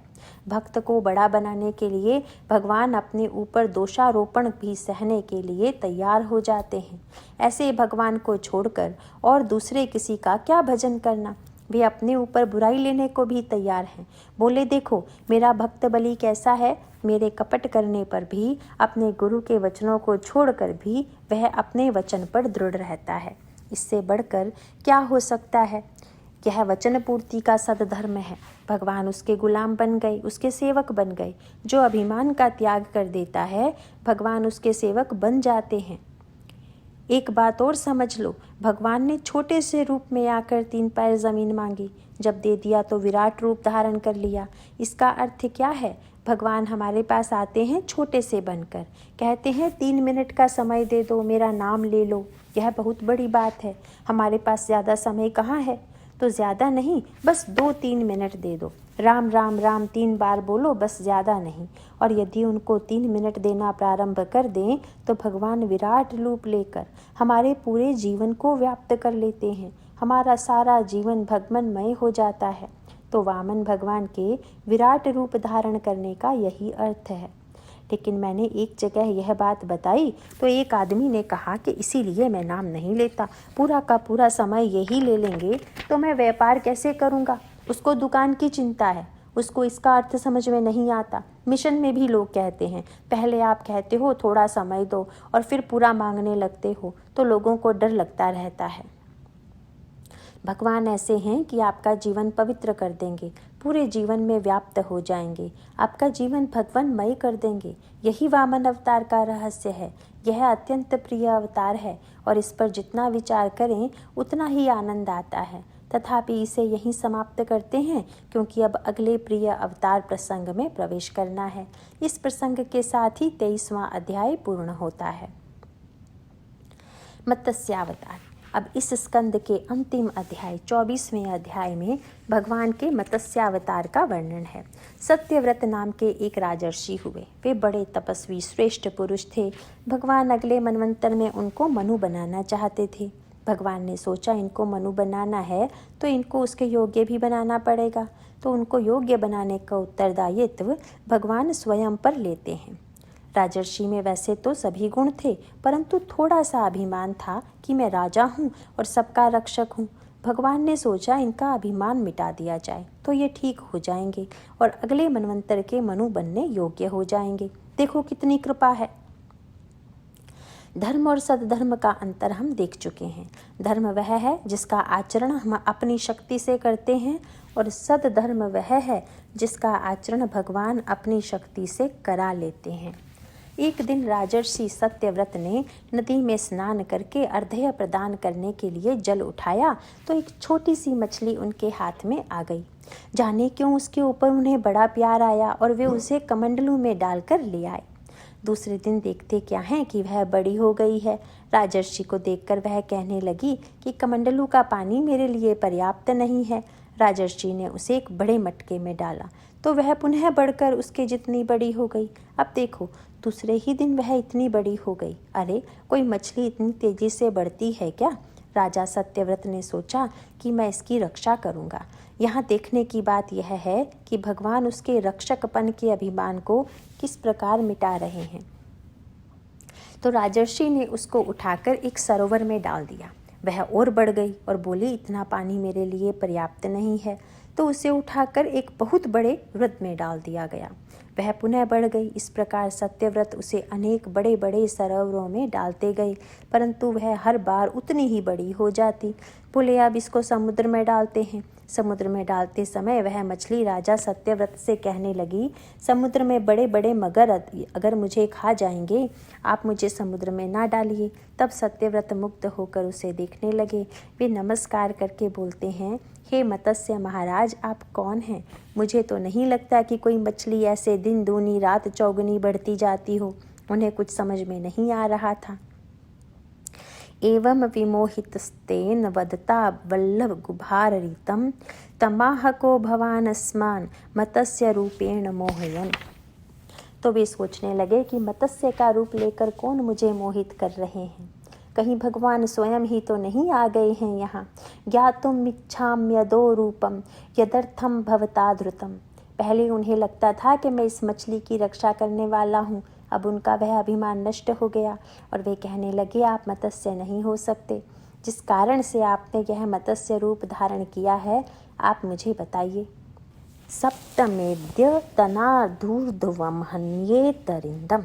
भगवान बोले, तुम ठीक कहते हो। देखो, आज से 7वें दिन प्रलय होने वाला है, सब कुछ जल में विलीन हो जाएगा। अब बात यह थी कि भगवान सारे जीव जंतुओं की, पेड़ पौधों की, बीजों की, संतति की और ज्ञान की रक्षा करना चाहते थे। साथ ही उन्हें ज्ञात था कि हयग्रीव नामक असुर ने वेदों को चुरा लिया, तो वेदों को उससे लेकर पुनः ब्रह्मा जी को देना था। कुछ लोग समझते हैं कि धर्म की, सभी जीवों की रक्षा हम ही करने वाले हैं। यह व्यर्थ का अभिमान है। सोचो, प्रलय काल में इन सारे संस्कारों की रक्षा कौन करता है? भगवान ने कहा, प्रलय के समय सब और जल ही जल हो जाएगा। तब एक नौका बहते बहते आएगी। जितने प्रकार के प्राणी हैं, उन सब के बीजों को तथा सर्व औषधियों को लेकर सप्तर्षियों के साथ तुम उसमें बैठ जाना। ऐसी कथा बाइबल तथा अन्य धर्म ग्रंथों में भी पाई जाती है। आगे कहते हैं, फिर मैं एक बड़े मत्स्य के रूप में बहता हुआ वहाँ पर आऊँगा। तब मेरे सींग में वासुकी से उस नौका को बांध देना। तब प्रलय काल बीत जाने तक मैं तुम सबकी रक्षा करूँगा। तब तुम मुझसे प्रश्न करना और मैं तुम्हें उपदेश करूँगा, जिससे तुम्हें पर ब्रह्म स्वरूप का अनुभव हो जाएगा। प्रलय के बाद दूसरा कल्प प्रारंभ हो जाएगा और तुम मनु बन जाओगे। भगवान के कथनानुसार 7वें दिन वहाँ सब ओर पानी पानी हो जाता है और राजर्षि सत्यव्रत ऋषियों को नौका पर बिठाकर समस्त प्राणियों के बीजों तथा सर्व औषधियों को अपने साथ रख लेते हैं। मत्स्य वहाँ पर आते हैं और सत्यव्रत नौका को वासुकी नाग के द्वारा उनके सींग में बांधते हैं। उसके बाद भगवान मत्स्य राज के पूर्व कथनानुसार सत्यव्रत प्रश्न करते हैं और उस प्रलय के समुद्र में नौका को खींचते हुए मत्स्य रूपधारी भगवान उन्हें आत्म तत्व का उपदेश करते हैं। उसी को मत्स्य पुराण कहते हैं। देखो, राजर्षि को लगता था कि मैं इनकी रक्षा करने वाला हूँ। अब उनको पता चला कि सारी सृष्टि की रक्षा करने वाले तो भगवान ही हैं। उनका अभिमान निवृत्त हो गया और अगले मनवंतर में वे मनु बने। इस प्रकार इस अध्याय में केवल मत्स्य अवतार की कथा है। श्री शुकदेव जी मत्स्य भगवान को नमस्कार करते हैं। जिहम मीनम नतोस्मि। भगवान ही माया से मीन, मछली, वराह और कछुए के रूप में आते हैं। भगवान तो भगवान ही रहते हैं, उनमें कोई अंतर नहीं आता। मछली के रूप में आए तब भी वे सर्वज्ञ, सर्वशक्तिमान ही थे। कोई भले ही उन्हें अंशावतार, कलावतार माने, भगवान तो सदा पूर्ण ही रहते हैं, चाहे जिस रूप में प्रकट हुए हों। इस प्रसंग के साथ ही 8वां स्कंद समाप्त होता है। नारायण नारायण।